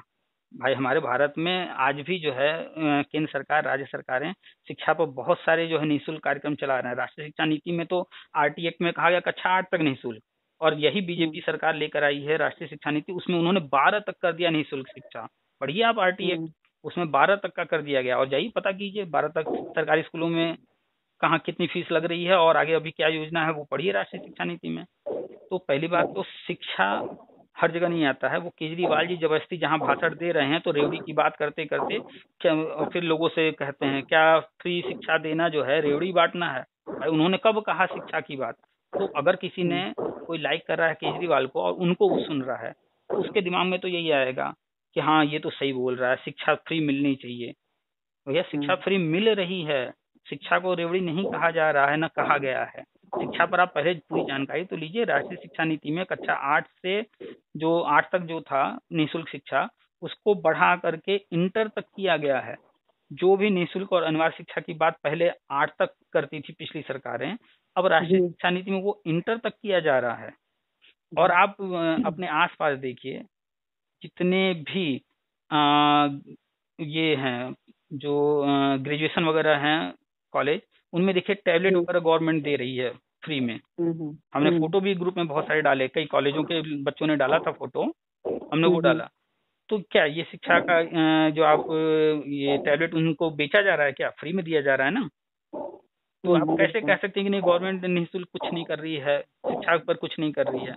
प्राइवेट स्कूल कल भी थे, आज भी प्राइवेट स्कूल हैं और आगे भी प्राइवेट स्कूल रहेंगे। गवर्नमेंट स्कूल कल भी थे, आज भी हैं, आगे भी रहेंगे। लेकिन एक चीज याद रखिएगा, जो आज सरकारी है, सरकार को धीरे धीरे धीरे धीरे क्रमशः उसको प्राइवेट के हाथ में देना होगा और अपना रोल कम करना होगा। और शिक्षा पर हम आप इस टॉपिक पर निजीकरण का पर चर्चा न करें तो बेहतर है, क्योंकि आरटी एक्ट में भी कहीं भी निःशुल्क अनिवार्य शिक्षा के विरोध में कोई बात नहीं कहा गया है, बल्कि उसी के लिए ये कानून बनाया गया। और राष्ट्रीय शिक्षा नीति में भी यही बात किया गया है। अच्छा, दूसरा टॉपिक इसी में कि लोग कहते हैं इतने स्कूल बंद कर दिए गए। आप उसकी सच्चाई में जाइए, अखबार जो लिख रहा है, जो फेसबुक पर लोग लिख रहे हैं, टीवी पर जो आ रहा है कि इतने स्कूल बंद किए गए, पहले जानने की कोशिश तो कीजिए कि बंद हुए तो कौन से हुए और कहाँ हुए, किस तरह हुए। अब हम उसको उसकी सच्चाई आपको बता दें। हमारे यहाँ आप अपने आसपास भी देखिएगा, प्राइमरी स्कूल चल रहे हैं कक्षा 1 से 5 तक और जूनियर स्कूल भी चल रहे हैं, ठीक है। तो अब जो है प्राइमरी स्कूल है, उसी के बगल में जूनियर स्कूल है, वहाँ पर टीचर अलग हैं, वहाँ का सिस्टम सब कुछ अलग चल रहा है। वहीं बगल में ही जूनियर स्कूल है, उसका सब कुछ अलग चल रहा है। राष्ट्रीय शिक्षा नीति में ये योजना लेकर आए हैं और उसके तहत इन्होंने विद्यालयों को मर्ज कर दिया, कंपोजिट स्कूल बना दिया। ठीक, पहले गिनती हो रही थी 2 स्कूल कि एक स्कूल ये है, एक स्कूल ये है। अब इसको इन्होंने एक बाउंड्री कर दिया, भाई अगल बगल ही हैं तो इनकी बाउंड्री घेर करके एक ही कैंपस में ला दो। हाँ बिल्कुल, ये मैंने देखा है सर, क्योंकि मेरे भाई है मिडिल स्कूल के टीचर हैं, तो उनके यहाँ पे भी सेम यही किया गया है। तो एक तरफ प्राइमरी था, एक तरफ मिडिल था, अभी उसको मर्ज कर दिया दोनों को। अच्छा, जब मर्ज हो गया तो अब बताइए, अब इसको आप एक स्कूल कहेंगे या 2 स्कूल कहेंगे? एक ही स्कूल कहेंगे। तो अब बताइए, जब मर्ज हो गया तो कितने स्कूल बंद हो गए? ऑब्वियसली भाई, जितना होंगे, जितनी क्वांटिटी उसकी होगी उसका जस्ट हाफ हो जाएंगे। गिनती में हाफ हुए हैं, लेकिन जब नंबर ऑफ स्कूल होंगे, हाँ बिल्कुल, गिनती में कम हो रहे हैं, लेकिन वास्तव में क्या स्कूल बंद हुआ है कोई? नहीं, बिल्कुल नहीं। अच्छा, कोई अगर स्कूल ऐसा है वहां पर 2 स्कूल थोड़ी ही दूरी में चल रहे हैं, बन गए थे 2, ठीक जी, उसमें भी संख्या बच्चों की बहुत कम है, इसमें भी कम है आस ही पास। अगर इस स्कूल के बच्चों का नाम उसमें डाल दिया गया, उन बच्चों को उसमें पढ़ाने लगे और इस स्कूल पे जो फालतू खर्च हो रहा था उस कारण से इसको बंद कर दिया गया, तो इसको आप गलत कहेंगी या सही? हेलो, हाँ, क्या हुआ? जी, तो आवाज आनी बंद हो गई। अच्छा, हमने कहा कि थोड़े ही दूरी पर आपके घर के आसपास, मान लीजिए आपके घर का बच्चा है, वो एक स्कूल में पढ़ता है, वो आपके घर के दाहिने तरफ है 500 मीटर की दूरी पर, और आपके घर के बाएं तरफ भी 500 मीटर की दूरी पर एक और सरकारी स्कूल है, और दोनों स्कूलों में बच्चों की संख्या काफी कम है।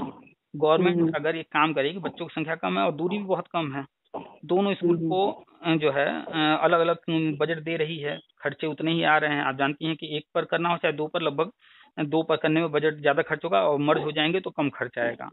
तो जब जी दोनों में कम बच्चे हैं, गवर्नमेंट ने एक काम किया कि आसी पासी स्कूल हैं, बच्चे दोनों में कम हैं, तो इनके बच्चों को उसमें मर्ज कर दिया, भैया अब इसमें तुम्हारा नाम कर दे रहे हैं, तुम इसमें आना। उस स्कूल का जो है बजट रोक दिया कि वहां पर अब जरूरत नहीं, वहां के टीचरों को भी यहाँ पर कर दिया। तो हम्म। अब बताइए, अगर ऐसा कहीं किया गया हो तो आप कहेंगे इसको सही या गलत? नहीं सर, ये सही है, बट तो ये मेरा किस जो उद्देश्य से किया गया? इस उद्देश्य से बंद नहीं हुआ स्कूल, देखने में तो नहीं नहीं बंद हो बंद गया नहीं है, हुआ, वो तो बस सारा थोड़ा सिस्टम सा चल रहा है, लेकिन जो हुआ बजट है क्या कि उसको हाँ, मिनिमाइज बजट। करने के लिए किया गया ये। तो अगर आपका कहीं फालतू पैसा खर्च हो रहा है, बिना वजह का जी खर्च हो रहा है, तो अगर उस खर्च को बचाने के लिए थोड़ा सा परिवर्तन किया गया तो उसको तो सही ही कहा जाएगा कि पैसा बचाया जा रहा है, उस पैसे का उपयोग कहीं और अच्छी जगह होगा। अच्छा, और जो जी स्कूल बंद हुआ है वो पेपर पर भी दिखेगा बंद हुआ और वास्तव में भी बंद हुआ है। तो जी अखबार वाले और हर कोई मीडिया बात करेगा, हर कोई कहेगा कि भाई इतने बंद कर दिए, बंद कर दिए। लेकिन ये जो बंद कर दिए वो कह तो रहे हैं सही, लेकिन अब उसको जानना पड़ेगा ना कि किस कारण से बंद हुए। तो जब कारण जानेंगी तो आप क्या कहेंगे, सही किए या गलत किए? जी। तब तो कहेंगे ना कारण जानने के बाद कि नहीं सही काम हुआ है। हाँ हाँ बिल्कुल। तो कोई भी चीज आप सुन रही हैं, जो भी आपके मन में है, पहले उसको गहराई से समझने का प्रयास कीजिए। कहीं से कोई भी न्यूज आ जाए, उसको तह तक जाइए, फिर अपना कोई विचार जी बनाइए, सुनिए सबका। अखबार वाले क्या कह रहे हैं, टीवी वाले क्या कह रहे हैं, आज तक वाला क्या कह रहा है, रवीश कुमार क्या कह रहे हैं, अर्णव गोस्वामी क्या कह रहे हैं, सबका सुनिए। फेसबुक पर सपा वाला क्या कह रहा है, कोई सपा का पक्षधर है तो बीजेपी वाला सुनिए सबका। कभी कभी सर लेकिन देखिए, एजुकेशनल न्यूज में सुनती हूँ, जैसे अभी लास्ट ईयर भी मैंने न्यूज सुना था, तो जब दिल्ली का न्यूज काफी उस वक्त वायरल हुआ था, वहाँ के स्कूल्स के बारे में, प्राइवेट हम्म, स्कूल्स के बारे में, हम्म, जब वो मनमानी फीस वसूल रहे थे पेरेंट्स से, और हम्म, मतलब मनमाने टैक्सेस वसूल रहे थे इसके नाम पे, जब सरकार ने ये कह दिया था कि आप लोगों को कोरोना काल में सिर्फ और सिर्फ ट्यूशन फी लेनी है, ट्यूशन फी के नाम पे ही आप जो भी बच्चों से फी लेंगे वो लेंगे, बट स्कूल वालों ने क्या किया, अपनी मनमानी, क्योंकि उनके ऊपर कोई रोक तो है नहीं, वो तो हम्म, सारे प्राइवेट हैं, अपने हिसाब से हम्म, अपनी मनमानी करते हैं, अपने बिल अपने अकॉर्डिंग बनाते हैं। तो हम्म, उन्होंने सारे बिल को, जितना भी उनका बिल होता था उसको इंक्लूड करके सारा का सारा ट्यूशन फी बना के पेरेंट्स के हाथ में लिस्ट थमा दी। तो मैं हम्म, सर एक्चुअली इस चीज से मैं मेरा ये टॉपिक है कि अगर प्राइवेटाइजेशन होता रहा तो इसका सबसे बड़ा जो भुगतना पड़ेगा वो हम्म, आम जनता को भुगतना पड़ेगा, क्योंकि कहीं ना कहीं वो शोषण का शिकार हो रही है। हम्म, बड़े बड़े पूंजीपति तो पूंजी कमा कमा के वो तो और ज्यादा हाई लेवल पे जा रहे हैं, हम्म, बट उसका भुगतान जो हमारी जो आम पब्लिक है उसको भुगतना पड़ेगा। जैसे कि अभी स्कूल के केस में आप देख लीजिए, पेरेंट्स को कितना स्ट्रगल करना पड़ता है। हम्म, अभी टीचर्स हैं, सपोज प्राइवेट टीचर है, प्राइवेट स्कूल में पढ़ा रहा है, बेशक वो कैलिबर्ड है, नॉलेजेबल है, बट फिर भी उसको स्टार्टिंग में 5,000 6,000 ऐसे ही मिला, क्योंकि स्कूल वालों का मकसद ये शोषण करना। वो चाहते, वो अच्छा पेमेंट दे सकते हैं, बट फिर भी वो देना नहीं चाहते। क्यों? क्योंकि उनके ऊपर कोई लगाम नहीं है, कोई रोक ही नहीं है उनके ऊपर, प्राइवेट है, अपनी मर्जी से चलाते हैं। तो मेरा आपने कहने का मतलब सर ये है, प्राइवेटाइजेशन होना चाहिए, बट इन सब चीजों को ध्यान में रख के कुछ ऐसे रूल रेगुलेशंस बनाने चाहिए जिससे ये सब रोका जा सके, ताकि आम पब्लिक को इतना सफर ना करना पड़े। ओके, आपने 4 पॉइंट पर अपनी बात कही है। हम जी चारों पर बारी बारी से चर्चा करेंगे।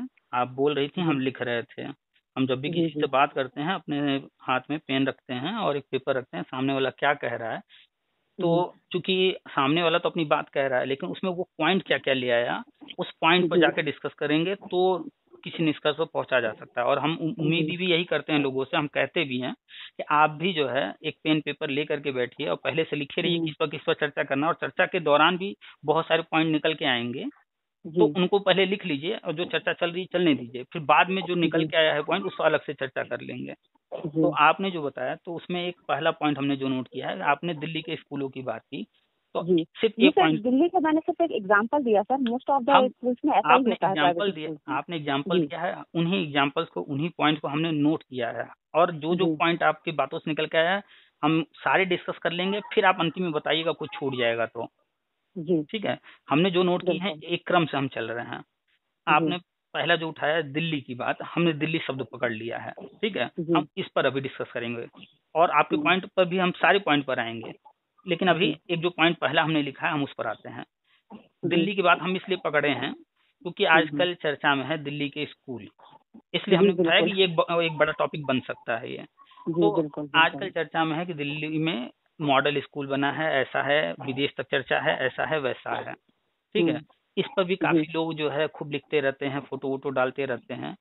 तो हम दिल्ली के अभी गवर्नमेंट स्कूलों की बात कर रहे हैं और आपके पॉइंट पर आते हैं अभी।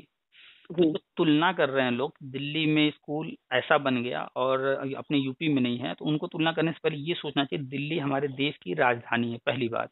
दूसरी बात, आप राजधानी की तुलना किसी एक स्टेट से कर रहे हैं, जी तो तुलना बनता ही नहीं है। दूसरी बात, हम्म, दिल्ली बहुत छोटा है और जिस स्टेट से आप तुलना कर रहे हैं वो काफी बड़ा है। दिल्ली में स्कूलों की संख्या पूरे दिल्ली में जितनी है उतना तो हमारे यहाँ एक जिले में उससे कई गुना ज्यादा है। एक जिले में कई गुना ज्यादा है। पूरे दिल्ली का आप उठा लीजिए स्कूलों की संख्या, और आप जिस भी जिले की हैं उस जिले में कितने स्कूल हैं काउंट कर लीजिएगा, सरकारी दोनों को तुलना कर लीजिएगा, तो एक जिले के बराबर भी नहीं बैठता है। तो दिल्ली और अन्य राज्यों की तुलना जो लोग करते हैं, कहीं कोई तुलना ही नहीं है। अगर उन्होंने एक दो चार स्कूल बहुत बढ़िया बना दिए हैं तो तब भी कोई तुलना नहीं है। समय आएगा यहाँ पर भी होगा वो सब। यहाँ इतनी ज्यादा स्कूल हैं अपने यहाँ हम्म, कि कोई तुलना ही नहीं है। 1 रुपया भी खर्च करेगा हर स्कूल पर ना अगर यूपी, तो भी वो लाखों करोड़ों पहुंच जाएगा। तो इन राज्यों का स्कूलों का कोई तुलना नहीं है। फिर दूसरा आपने बात किया है इस प्राइवेट स्कूलों के फीस की बात। जी तो पहली बात कि आप इकोनॉमिक्स पढ़ी हैं, डिमांड और नहीं सप्लाई। सर, मैंने इकोनॉमिक्स नहीं पढ़ी है, बट एक्चुअली मेरा सब्जेक्ट इकोनॉमिक्स नहीं है, मैं साइंस सब्जेक्ट से हूँ। चलिए साइंस से कोई बात नहीं। तो जी इकोनॉमिक्स हमारे आसपास हमेशा है, 24 घंटे है। हाँ बिल्कुल। तो आप डिमांड और सप्लाई जानती हैं। आप मार्केट में जाती हैं, एक उदाहरण लेते हैं सब्जी का। आप देखती जी होंगी वही सब्जी आज 10 रुपए का है, वही सब्जी कल 20 रुपए में मिलने लगता है, फिर किसी दिन 50 रुपए का मिलने लगता है, फिर किसी दिन पता चला कि 2 रुपए किलो भी हो गया कोई चीज। होता है कि नहीं जी है इस तरह का बिल्कुल। Up down? हाँ, वो तो तो डिपेंड करता है सर उसके प्रोडक्शन पे। सिर्फ प्रोडक्शन पर नहीं, बहुत सारे हम्म, फैक्टर हैं। जैसे हम एक उदाहरण लेते हैं सेब का। आज मार्केट हम्म, में सेब मान लेते हैं 100 रुपए किलो बिक रहा है, ठीक। कल कोई त्योहार है और मार्केट में हम्म, रोज 5 क्विंटल सेब आता है, कल भी 5 ही क्विंटल आएगा, ठीक है। हम्म, जी जो है पूर्ति को बढ़ाया नहीं गया, लेकिन त्योहार हम्म, है, खरीदने वाले ज्यादा हो गए, तो जी उस पर भी बिल्कुल। डिपेंड करेगा कि नहीं कि मूल्य बढ़ेगा। बिल्कुल। हाँ, प्रोडक्शन और डिमांड दोनों पे ही डिपेंड करेगा। हम्म। अब तो बहुत सारे फैक्टर होते हैं जिस पर डिपेंड करता है कि क्या मूल्य निर्धारित होगा। ऐसे जी ही चाहे वो कोई दुनिया का फील्ड हो, कोई भी हो, जब जी ये WTO आया था, वर्ल्ड ट्रेड ऑर्गेनाइजेशन, ये बनाया जा रहा था, यानी पूरे जी विश्व को खोला जा रहा था, एक दूसरे की हम्म, इकोनॉमी में एंटर करो, आप भी बेचो माल, हम भी बेचेंगे, हर जगह हर कोई घुसो, सबको छूट है। तो हम्म, उस वक्त बड़ा सोच समझ के किया गया। तो इसके दुष्परिणामों को पहले देखा गया, लेकिन इसके जब लाभ को देखा गया तो बहुत बड़ा लाभ सामने आया कि भाई जब मार्केट खुल जाएगा तो सबकी मोनोपोली खत्म। यानी कि एक व्यक्ति अकेला बेच रहा था, मनमाना वसूल रहा था, और जब खोल दिया हम्म, गया बहुत सारे लोग बेचने आ गए। अब कंपटीशन हो गया, अब हर कोई जी अपना ज्यादा बेचना चाहता है, तो कंपटीशन होगा तो क्या करेगा, अच्छा माल बनाने की कोशिश करेगा और सस्ता भी बेचने की कोशिश करेगा। तो ये पाया बिल्कुल। गया कि इसके दो फायदे दिख रहे हैं। एक तो क्वालिटी इंप्रूव हो रही है, हम्म, दूसरा कंपटीशन के कारण रेट भी गिर रहा है, बहुत ज्यादा हम्म, वसूल नहीं पा रहा है कोई। तो इसके फायदे देखते हुए खोल दिएगा। अब ऐसे ही आ जाते हैं स्कूलों में। तो आपके जी हमारे क्षेत्र में इतने प्राइवेट स्कूल हैं, कहीं पर 5,000 फीस होगा महीने का, कहीं 3,000 होगा, कहीं 2,000, कहीं 1,500, है ना इस तरह के बिल्कुल। स्कूल। जी सर बिल्कुल। तो हर लेवल के स्कूल हैं, कोई स्कूल लूट नहीं रहा है। सबने अपना अपना अपने हिसाब से जो वो बना रखा है, अपना एक रेट तय कर रखा है। अगर आपका बजट बनता है 5,000 वाला तो आप 5,000 में जाइए, आपका बजट नहीं बनता है 1,500 वाला तो आप 1,500 में जाइए, कोई आपको रोक नहीं रहा है। कोई जबरदस्ती नहीं है कि आप 5,000 वाले में ही आइए, ठीक है। पहली बात। दूसरी बात, आपने तय कर लिया है कि हमें 5,000 वाले में पढ़ाना है, तो ये आपका अपना विचार है। और कोरोना के दौरान ठीक है स्कूल बंद हो गए, जी पढ़ाई नहीं हो रही थी, हर व्यक्ति की इनकम रुक गई थी। तो जी जो बिल्कुल। उस स्कूल में टीचर पढ़ा रहे थे, अगर बच्चों से फीस न लिया जाता तो वो टीचर का पेमेंट रोक देते, क्योंकि उनको भी तो पेमेंट देना है, उनके खर्चे तो बंद हुए नहीं है। खर्चे तो चलेंगे ही, ठीक है गाड़ी बच्चों को लेने जाती थी, लेकर आती थी, तेल जलता था, वो तेल का खर्चा नहीं आएगा, लेकिन जो ड्राइवर है वो तो अपना महीने का सैलरी चाहेगा ना कि हमको मिले, चाहेगा कि नहीं? बिल्कुल। जो टीचर है बच्चों को पढ़ाना नहीं पड़ रहा है या ऑनलाइन पढ़ा रहा है, कम मेहनत करना पड़ रहा है या ज्यादा मेहनत करना पड़ रहा है, वो अपनी जगह है।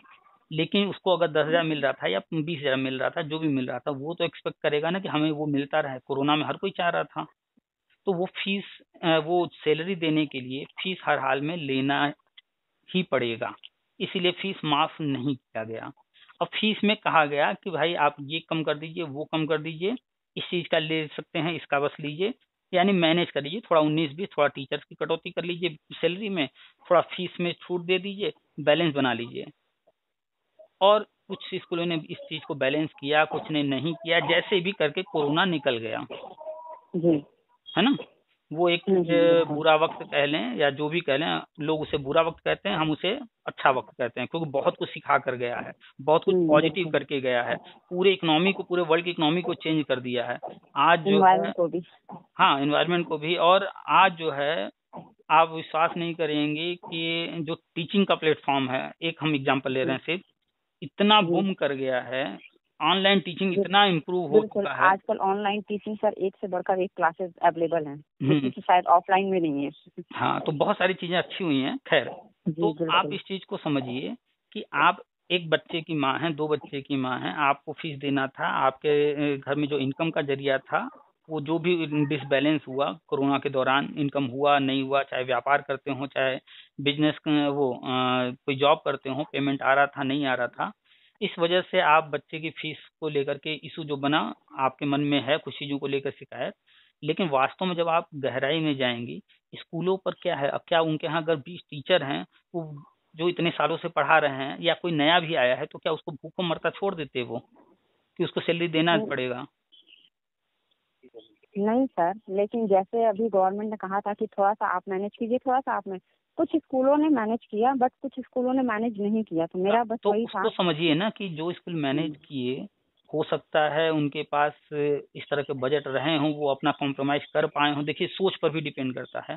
कोई जी। अपने जेब से भी खर्च कर देता है, किए होंगे बहुत सारे स्कूल, फीस हो सकता है न लिए हों, अपने जेब से, भाई पहले का कुछ बचत उन्होंने किया हो, चलो हम टीचर को इतने महीने अपने पास से ले दें, किए होंगे। तो ये उनका व्यक्तिगत मामला हो गया ना। लेकिन अगर जेन्युइन बात की जाए, तो पैसा देने के लिए फीस तो लेना पड़ेगा, चाहे जैसे भी। इस बात को आप भी नहीं नकारेंगे, आपके भी घर में चाहे जो भी इनकम हो, चाहे जॉब से हो जी। चाहे बिजनेस से, आपके वो अगर इनकम पूरी तरह बंद हो जाता तो असर आप पर भी पड़ता।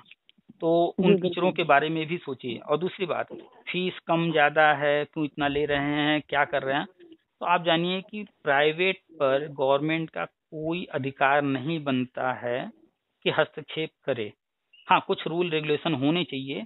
तो अभी हमने आपको बताया कि जब इतने बड़े वर्ल्ड में, जब कोई भी मोनोपोली नहीं रहने के कारण, जब WTO आया, तो कंपटीशन के कारण रेट अपने आप जो है डाउन हो गए। तो यहाँ भी कंपटीशन है स्कूलों में, बस ये है कि उस लेवल का कंपटीशन नहीं है, और स्कूल अपने लेवल के हिसाब से कंपटीशन के मार्केट में सरवाइव कर रहे हैं। अपने हिसाब से वो भी फीस कम ही रख के चल रहे हैं, लेकिन उनको भी मैनेज करना है। आप चाहते होंगे मेरा बच्चा ऐसे स्कूल में पढ़े, अच्छी बिल्डिंग हो, पीने का पानी अच्छा हो, टीचर अच्छे हो, सब कुछ। तो जाहिर सी बात है, ये पैसे आएंगे कहाँ से? तो फिर वो इसीलिए तो फीस ज्यादा रखते हैं। अब वो फीस में कितना कमा रहे हैं, कितना टीचरों पर अन्य चीजों को खर्च कर रहे हैं, वो उनका अपना मैटर है। तो हर चीज को समझने के लिए उसके डिटेल में जाइए, फिर आप समझ में आएगा कि आखिर वो ऐसा क्यों कर रहे हैं।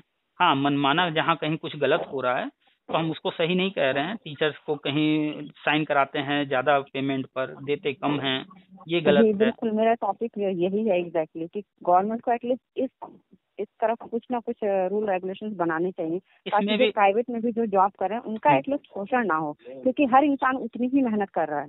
ऐसा इसमें नहीं कि भी जो गवर्नमेंट में पढ़ा रहा है वो मेहनत कर रहा है, या जो प्राइवेट में पढ़ा रहा है वो मेहनत, सभी लोग उतनी ही मेहनत करते हाँ, हैं लगभग अपने अपने फील्ड में।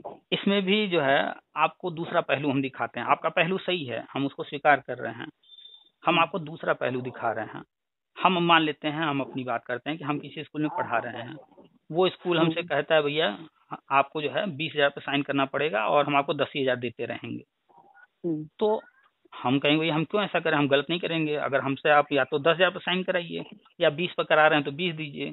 वो कहेगा नहीं आपको तो यही करना पड़ेगा, तो मेरे सामने दो ही रास्ता है, या तो उनकी बात मान लें या तो फिर हम ऐसा नहीं करेंगे, हम छोड़ें अब कोई जाकर दूसरा स्कूल पकड़ लें। ये हम तब कर पाएंगे जब हमें कॉन्फिडेंस हो कि हम इतने योग्य हैं कि हमें बड़े आसानी से दूसरी जॉब मिल जाएगी।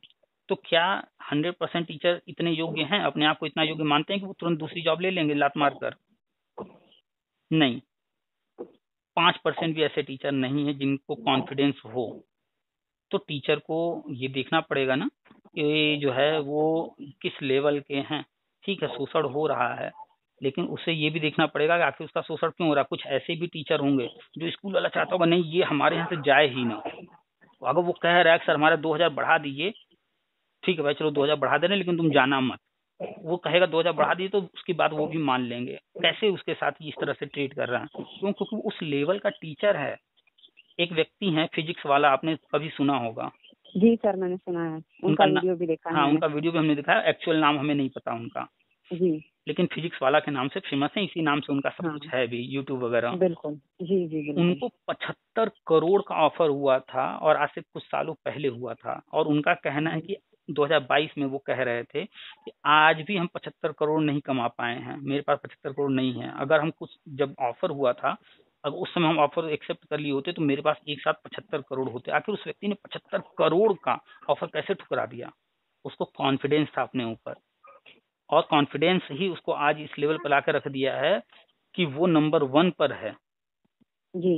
उसके चर्चे हो रहे हैं और वो अच्छा खासा इनकम कर रहा है। और सिर्फ इनकम नहीं कर रहा है, न जाने कितने लोगों को नौकरी दे रखा है, न जाने कितनों का घर चला रहा है। तो ये कॉन्फिडेंस लाना पड़ेगा टीचरों को, अगर वो चाहते हैं कि हमें हमारे हिसाब से पेमेंट मिले। तो टीचर को पहले अपने अंदर सुधार करना पड़ेगा और उसके बाद साबित करके खुद को, उसके बाद स्कूल में दमखम के साथ बोलना पड़ेगा नहीं सर आप हमें इतना क्यों दे रहे हैं, मेरा जो है इतना बढ़ा दीजिए, या आप इतना देंगे तो ही हम काम करेंगे। जब इतना कॉन्फिडेंस जिस दिन टीचर के अंदर आने लगेगा तो ये शोषण फिर कैसे होगा? जब हर टीचर डिमांड करने लगेगा कि नहीं हम 20,000 पर ही पढ़ाएंगे, तो वो कहाँ जाएगा स्कूल वाला? फिर किसी न किसी को लेगा ही 20,000 पर। मैं बताती हूँ सर, मैंने भी अभी रिसेंट में 1-2 स्कूल में इंटरव्यू दिया था, डेमो दिया था, तो मेरा भी सिलेक्शन हुआ था। मेरा स्कूल छोड़ने का रीजन यही था कि वहाँ पे पेमेंट कम दे रहे थे। ठीक है, हाँ, कोई 10,000 ऑफर कर रहा था, कोई 15,000 ऑफर कर रहा था। मैंने मना कर दिया, मैंने कहा नहीं मैं इतने में नहीं पढ़ा सकती हूँ। बट कभी कभी सीन ये हो जाता है कि हम जब तक ट्राई करते हैं कि हम दूसरे स्कूल में इंटरव्यू दे, डेमो दे, तब तक सारी सीट्स ऑलमोस्ट फुलफिल हो चुकी होती है। तो मेरे साथ भी कुछ ऐसा ही हुआ। तो उस केस में क्या होता है, आदमी ना चाहते भी मजबूरी में सोचता है कि हम खाली ना बैठे, बेकार ना बैठे, चलो यार फिलहाल के लिए यही कर लेते हैं। तो ये सिचुएशन हो जाती है सर कभी कभी। तो इस चीज को आप समझिए, आपको घर बनाना है, 10 मजदूर की जरूरत है।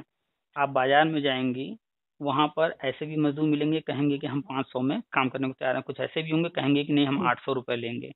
तो आप तो चाहेंगी कि जो भी है मजदूर जिसको आप लेना चाहती हैं उसको कम से कम पेमेंट देना पड़े और मेरे यहाँ काम करने आ जाए। आपका काम रहेगा दबाना, कम कराना, और उसका क्या रहेगा, अधिक से अधिक प्राप्त करना।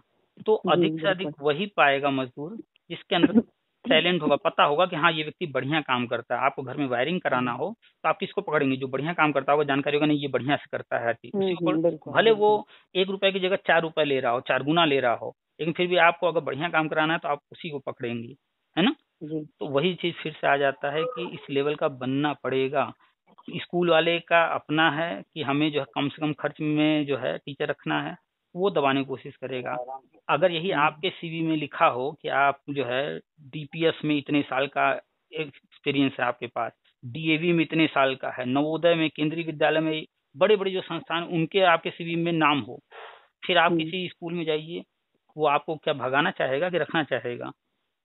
नहीं, बिल्कुल रखना चाहेगा, लेकिन हो सकता है वो फीस हमें जो ऑफर करे हमें वो एक्सेप्ट ना हो। क्यों एक्सेप्ट नहीं होगा? क्योंकि आपको लगेगा कि हमें इससे ज्यादा मिल सकता है तो आप वहाँ ट्राई करेंगे। लेकिन आपके साथ कंडीशन क्या है कि आपको एक जॉब चाहिए तो फिर आप शर्तों पर तैयार हैं। अगले को तो भाई अगले को तो पढ़ाना है, पढ़वाना है, तो वो तो कोशिश करेगा। जब मार्केट में इंसान का शोषण हो रहा है तो मार्केट में अवेलेबल है ना टीचर्स सस्ते वाले, तो जब मार्केट में आप ही जाती हैं सब्जी खरीदने, सेम क्वालिटी का अगर सस्ता वाला मिल रहा है और सस्ता में मिल रहा है, कुछ सेम क्वालिटी है और कहीं महंगा मिला तो आप सस्ता वाला लेंगी। थोड़ा सा 19-20 रहेगा तो भी चलेगा, तो यहाँ तो जी स्कूलों में क्या करना है, उनको तो फॉर्मेलिटी पूरी करानी है कि हाँ टीचर है, पढ़ा रहा है, थोड़ा अच्छा टीचर रहे बस। बाकी तो उनको इससे थोड़े मतलब है कि वर्ल्ड लेवल का हमें टीचर रखना है प्राइवेट वाले को, वो तो जी चाहेगा बिल्कुल। ही। तो देखिए ये वही है, डिमांड और सप्लाई का यहाँ सब कुछ लागू होता है। तो हम्म। इस पर भावनात्मक बात की जाए तब तो आपका हर पहलू सही है, जी लेकिन अगर प्रैक्टिकली सोचा जाए तो बिजनेस में भावनाएं कहीं नहीं होती हैं। और एग्जैक्टली। और हम लोग जिस दुनिया में जी रहे हैं वास्तव में यहाँ तो भावना है ही नहीं। आज भले जो है राजू श्रीवास्तव का डेथ हो गया है तो लोग उनके प्रति जी सिंपैथी दिखा रहे हैं, लेकिन यही लोग ज्यादा नहीं कल ही अपने अपने काम में व्यस्त होंगे, कोई राजू श्रीवास्तव का नाम भी नहीं लेगा। कभी कोई मौका पड़ेगा तो भले नाम ले ले, लेकिन कोई नाम नहीं लेगा। जी बिल्कुल। तो दूसरों से एक्सपेक्ट मत कीजिए। जब आप दूसरों से एक्सपेक्टेशन करती हैं तो तकलीफ होता है। आप स्कूल से एक्सपेक्ट कर रही हैं कि वो पेमेंट कम दे रहे हैं, वो ऐसा कर रहे हैं, वैसा मत कीजिए एक्सपेक्टेशन। आप अपने आप को बदल सकती हैं, आप दुनिया को नहीं बदल सकती हैं। इसलिए आप अपने आप को इस तरह का बनाइए कि जो आप चाहती हैं वो चीज हो। आज जो है हमारे पास, जैसे आपने फोन किया, कहा अभी जैसे सर दूर मत जाइए, मैं अभी बरेली में थी कुछ दिनों पहले, कुछ नहीं 1 साल पहले मैं बरेली में थी। तो वहाँ पे मैं एक अच्छे स्कूल में इंटरव्यू देने के लिए गई थी। वहाँ पे रिटर्न हुआ था, डेमो था और इंटरव्यू था।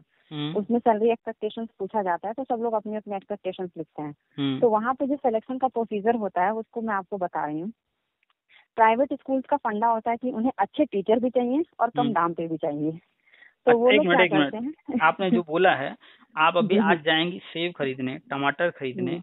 आपकी नहीं, वो मैं समझ एक्सपेक्टेशन क्या रही हूँ, आप जो होगी? कहना चाहते हैं मैं समझ रही हूँ कि मैं भी यही चाहूंगी कि हाँ, मुझे हर अच्छी कोई चीज भी चाहता मिले है। और रेट भी कम रहे। बिल्कुल, मैं हम्म। भी। लेकिन वो तो सर बेसिक नीड्स की चीजें हो गई जिनको हम नहीं रोक सकते हैं। ये हम्म। भी बेसिक नीड की चीज है, एजुकेशन भी बेसिक नीड की चीज है। लेकिन हमें एजुकेशन को हर लेवल तक पहुंचाना, उस लेवल तक जहाँ तक आम बच्चा नहीं पहुंच सकता है।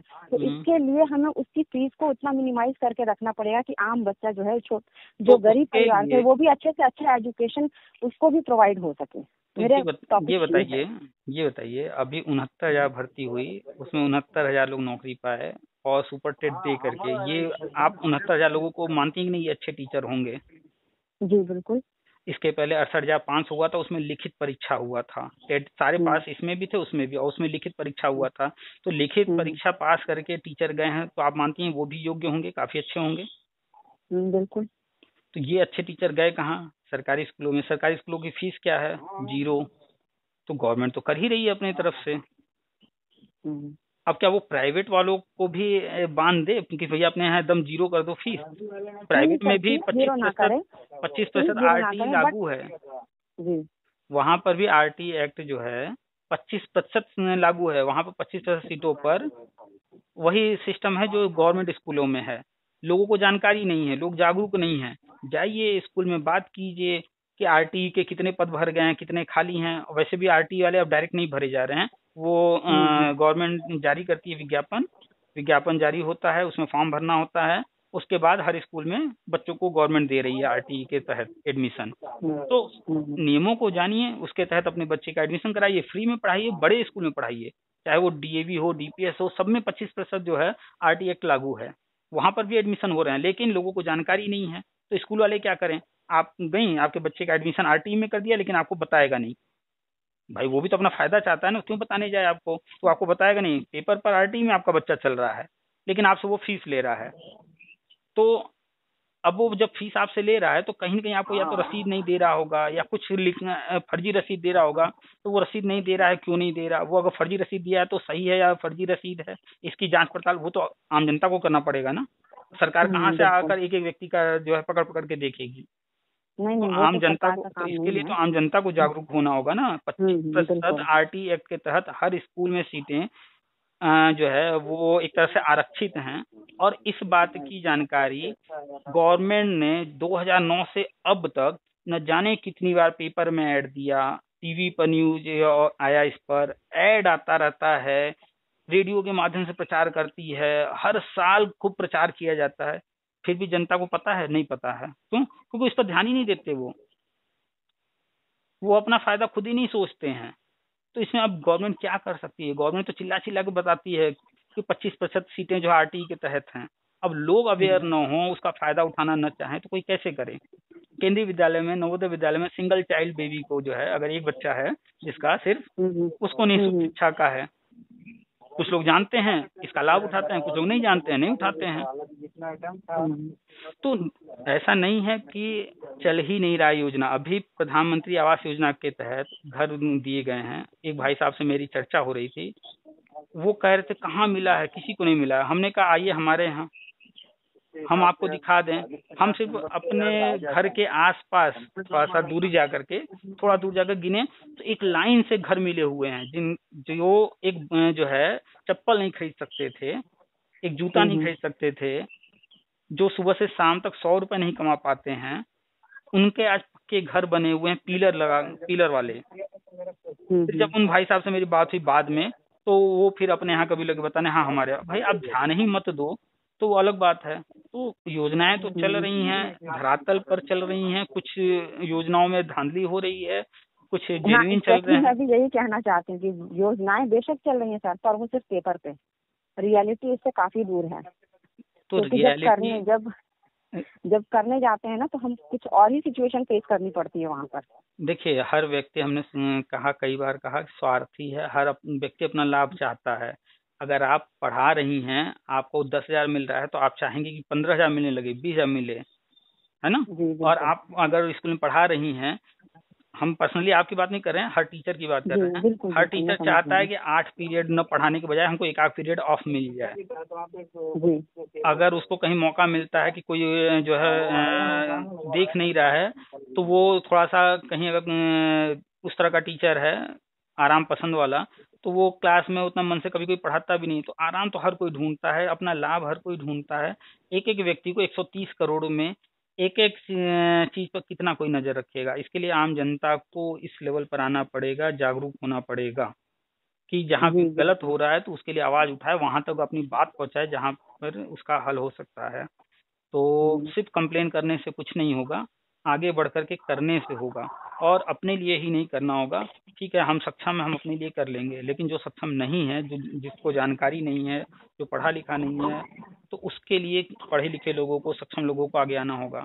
और सिर्फ दूसरों पर थोपने से नहीं होगा, थोड़ी थोड़ी जिम्मेदारी हर व्यक्ति को उठाना पड़ेगा। अगर आपके साथ कहीं कुछ गलत हो रहा है तो अपने लिए भी आवाज उठाइए। अगर आपके आसपास लोगों के साथ हो रहा है तो उनके लिए भी। बट हाँ, मैंने आसपास देखा है बहुत, तो ये चीज मुझे अच्छी नहीं लगती थी। तो मैंने सोचा जब आपसे बात होगी तो इस टॉपिक पे मैं डिस्कस जरूर करूंगी आपसे एक बार। हम आप चाहे जितना डिस्कस कर लें, हम लोग अगर वास्तव में डिस्कस करेंगे तो हम लोग निष्कर्ष पर जब पहुंचेंगे तो निष्कर्ष यही, कोई भी टॉपिक हो तो निष्कर्ष यही निकलेगा कि कुछ भी 100% गलत नहीं है, कुछ भी 100% सही नहीं है। हाँ बिल्कुल। और हम ये उम्मीद भी नहीं करते हैं कि कभी कोई चीज 100% सही हो जाएगा। एग्जैक्टली। तो आदर्शवाद में जाने की जरूरत नहीं है। आदर्शवाद कभी नहीं आने वाला है, न अमेरिका में आया है, न भारत में आएगा, न कनाडा में आया है, न भारत में आएगा, न रूस में आया है, न भारत में आएगा। कहीं नहीं है 100% आदर्शवाद।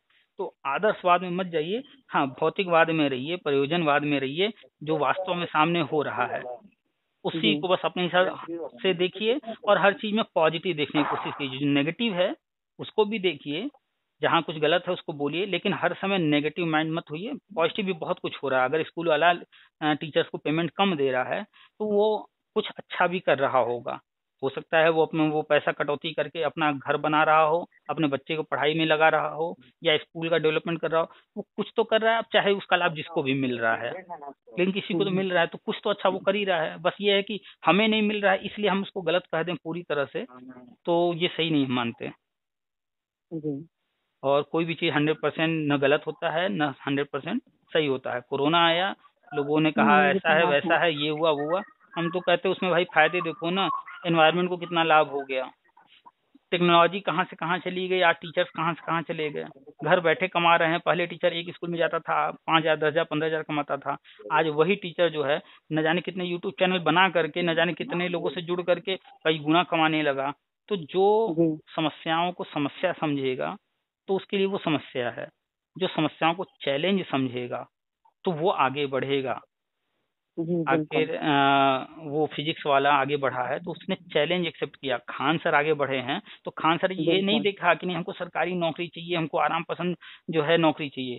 खान जी सर बिल्कुल यूपी में बिल्कुल। पढ़े और जाकर के पटना में उन्होंने जो है अपना कोचिंग खोला और आज कहाँ पहुंच गए। जी आज तो बहुत फेमस है। आज जो है आप दिल्ली को उठा लीजिए, रानी मैम को इंग्लिश वाली हैं, या उठा लीजिए जी आप जो है अन्य टीचर्स को जो दृष्टि वगैरह में पढ़ा रहे हैं। तो इन लोगों ने जी ये नहीं सोचा कि हम चलो बीएड कर लें, बीटीसी कर लें, उसके बाद सरकारी नौकरी ले लें, या प्राइवेट वाला इतना क्यों दे रहा है उतना क्यों दे रहा है। इन लोगों ने इस लेवल पर नहीं सोचा, इन लोगों ने बहुत ऊपर जाकर के सोचा, तब वो आज वहां पहुंचे हैं। हम दूर का छोड़ दे रहे हैं, हम अपनी बात करते हैं। पहले हम सिर्फ एक स्कूल में पढ़ा रहे थे। जब हम पहली बार तो बीएड ही करने गए तो इतना नेगेटिव लोगों ने बोला कि तुम्हारे एकेडमिक कम है, कोई फायदा नहीं बीएड का, तुम फालतू पैसा बर्बाद कर रहे हो, इतना नेगेटिव। यानी कि 100 बच्चों में से एक बंदा हमें नहीं मिला हमारे क्लास में जो ये कह दे कि तुम बीएड कर रहे हो, चलो आगे जो है ये तुम्हारे काम आएगा। एक बंदा नहीं मिला। 99% लोगों ने, एक हम हो गए, उसके बाद जो बचे 99 वो सब हमसे यही कहे कि तुम्हारे एकेडमिक्स लो हैं, तुम कुछ नहीं कर पाओगे, तुम अपना समय बर्बाद कर रहे हो। ठीक है, वो नेगेटिव बोले, हम भी नेगेटिव हुए, बहुत दिनों तक सोचे, परेशान हुए, बहुत कुछ फेस किए, लेकिन अपने आप को हमने बैलेंस किया, आगे बढ़े। फिर वही क्लास के बच्चे, जिस दिन हमने टीचर को टोका कि आप गलत पढ़ा रही हैं और हम मंच वहां पर स्टेज पर जाकर, डाइस पर जाकर के हम पढ़ाए, तो वही बच्चे जी लगे कहने यार तुम यहाँ कहाँ आ गए हो, तुमको तो बीटेक बीटेक करना चाहिए था। वही बच्चे हमसे बोले थे कि तुम इस जगह जी कहाँ आ गए हो। तो जो भी था, और आज हम वही हैं। देखिए कितने लोग जुड़े हुए हैं। जी ठीक है, बिल्कुल बिल्कुल। हम जो स्कूल में पढ़ा रहे हैं, कोचिंग ट्यूशन पढ़ा रहे हैं, वो तो चल ही रहा है साइड में। बच्चे के लेकिन सक्सेस के पीछे एकेडमिक मार्क्स कोई वैल्यू नहीं करता ना सर, वो आगे चल के क्या करेगा, हो सकता है उससे भी बेहतर कर ले। बिल्कुल, तो बहुत सारी चीजें होती हैं। बस हमें ये करना है लाइफ में कि हमें, नेगेटिविटी हर जगह है, हम सड़क पर निकलेंगे गंदगी हर जी जगह होगी, लेकिन हम पैर वहां रखते हैं जहां साफ होता है। तो हमें यही जी करना है। गंदगी है, जी गंदगी हमें करना नहीं है, लोगों को जागरूक करना है, गंदगी मत कीजिए बताना है। लेकिन हम करते क्या है कि कम से कम हमें जब जाना है तो हम गंदगी से बच करके निकलते हैं। ऐसे ही दुनिया में बहुत कुछ नेगेटिव है, नेगेटिव को ध्यान मत दीजिए, जानिए सब, देखिए सब, लेकिन पॉजिटिव पर ध्यान रख करके माइंड को पॉजिटिव कीजिए। पॉजिटिव सोच के चलिए। अगर आप कोरोना के दौरान आपको पेमेंट वाली कोई दिक्कत आई, या कोरोना के दौरान आपके बच्चे की फीस वाली कोई दिक्कत आई, तो आपको नहीं और भी सर, चीज मेरे समझना साथ ऐसी पड़ेगा। कोई प्रॉब्लम नहीं हुई, बट उस टाइम मैंने जो लोगों का देखा व्यू और जो परेशानियां मैंने हम्म सुनी लोगों की, मैं हम्म बस उस वजह से थोड़ा सा चाहती थी तो कि आपसे इस आपने टॉपिक को दूसरे डिस्कस का भी करूं। देखा, तो आपने एक पहलू देखा ना, दूसरा पहलू स्कूल का पहलू भी तो देखिए। आप स्कूल में पढ़ा रही हैं तो सिर्फ एक पहलू टीचर का मत देखिए, या एक पहलू सिर्फ स्टूडेंट का मत देखिए, मैनेजमेंट का भी पहलू देखिए। बहुत सारे पहलू होते हैं। जब आप उस जगह पर अपने आप को रख करके उस पहलू को देखेंगी, तब आपको चीजें समझ में आएंगी। और हमने पहले ही कहा कि 100% गलत नहीं होता है, 100% सही नहीं होता है। तो 100% तो बिल्कुल। कभी मत देखिए। हाँ, 50, 60, 70% में हर चीज को देखिए। अगर ठीक ठाक चल रहा है तो सही है। जी हम ये मान के चलते हैं 40 से ज्यादा से ज्यादा, अधिकतम 80, 40 के नीचे ना हो, 80 के ऊपर भी नहीं जा रहा, कोई बात नहीं, 40 से 80 के बीच में कुछ चल रहा है, 40% या और 80% के बीच में, तो वो सही चल रहा है, कोई दिक्कत नहीं है। अगर भ्रष्टाचार है तो भ्रष्टाचार है, अगर 40% के नीचे है तो हम उसको सही मानते हैं, कोई दिक्कत नहीं, इतना तो रहेगा। ये व्यक्ति हर कोई कैसे सुधर जाएगा। बिल्कुल, ये तो बात है, इतनी तो हम एक्सपेक्ट कर ही नहीं सकते। तो नेगेटिव कभी मत होइए। जो भी है, कहीं आपने सुना ये भ्रष्टाचार हुआ, वो भ्रष्टाचार हुआ, कलकत्ता में वो मुखर्जी पकड़े गए, इतना पैसा मिला, न्यूज देखा, भाई ये तो आम बात है, चलता रहेगा। कहीं कोई सुसाइड कर लिया, अभी चंडीगढ़ में एक जो है घटना हुई है वहाँ कॉलेज में या यूनिवर्सिटी में, कि एक वीडियो बना दिया लड़कियों का। तो ठीक है, गलत है, हम इसको समर्थन नहीं कर रहे हैं, लेकिन अब क्या किया जा सकता है, वो मेरे हाथ में नहीं है ना। तो ये सब न्यूज आते रहेंगे, नेगेटिव न्यूज सुनिए, थोड़ा सा अपना व्यू जो हो उसको रखिए, सब कुछ कीजिए, लेकिन नेगेटिव मत होइए बस। जी चलिए ठीक है, रखें फिर, बहुत लंबी हाँ बात हो गई। बिल्कुल बिल्कुल। जी बिल्कुल सर, मैंने भी आपको बहुत ज़्यादा टाइम ले लिया, थैंक यू सो मच। इसीलिए हर किसी का फोन हम हमेशा नहीं एक्सेप्ट करते हैं, रिसीव करते जी हैं। जी क्योंकि जी जब भी चर्चा होती है तो हम ये नहीं चाहते हैं कि हम जबरदस्ती आपके ऊपर अपनी बात थोपें। हम चाहते हैं कि अगर हमसे कोई बात कर रहा है तो जब वो जी फोन रखे तो वो कम से कम इस लेवल पर जा चुका हो कि वो मेरी बातों से संतुष्ट हो जाए। 100% ना सही, कम से कम 50-60% तो वो बातों को समझ सके, पॉजिटिव हो सके। बिल्कुल बिल्कुल, जैसे कि आपने कहा 100% कुछ भी करेक्ट नहीं होता। इस बात से मैं पूरी तरह से एग्री हूँ कि रियली 100% कुछ भी करेक्ट नहीं हो सकता है, बिल्कुल सच बात है। तो चलिए, जी, अब उम्मीद करते हैं कि अब थोड़ा सा हमसे बात करने के बाद आपका अन्य चीजों के प्रति जो भी आपके सामने नेगेटिव होगा, अब उसको आप जी, थोड़ा सा दूसरे नजरिए से भी पॉजिटिव पहलू भी देखने की कोशिश करेंगी उसमें। जी, बिल्कुल। चलिए ठीक है, रखते हैं फिर। जी, जी, बिल्कुल। Thank you so much sir. Welcome.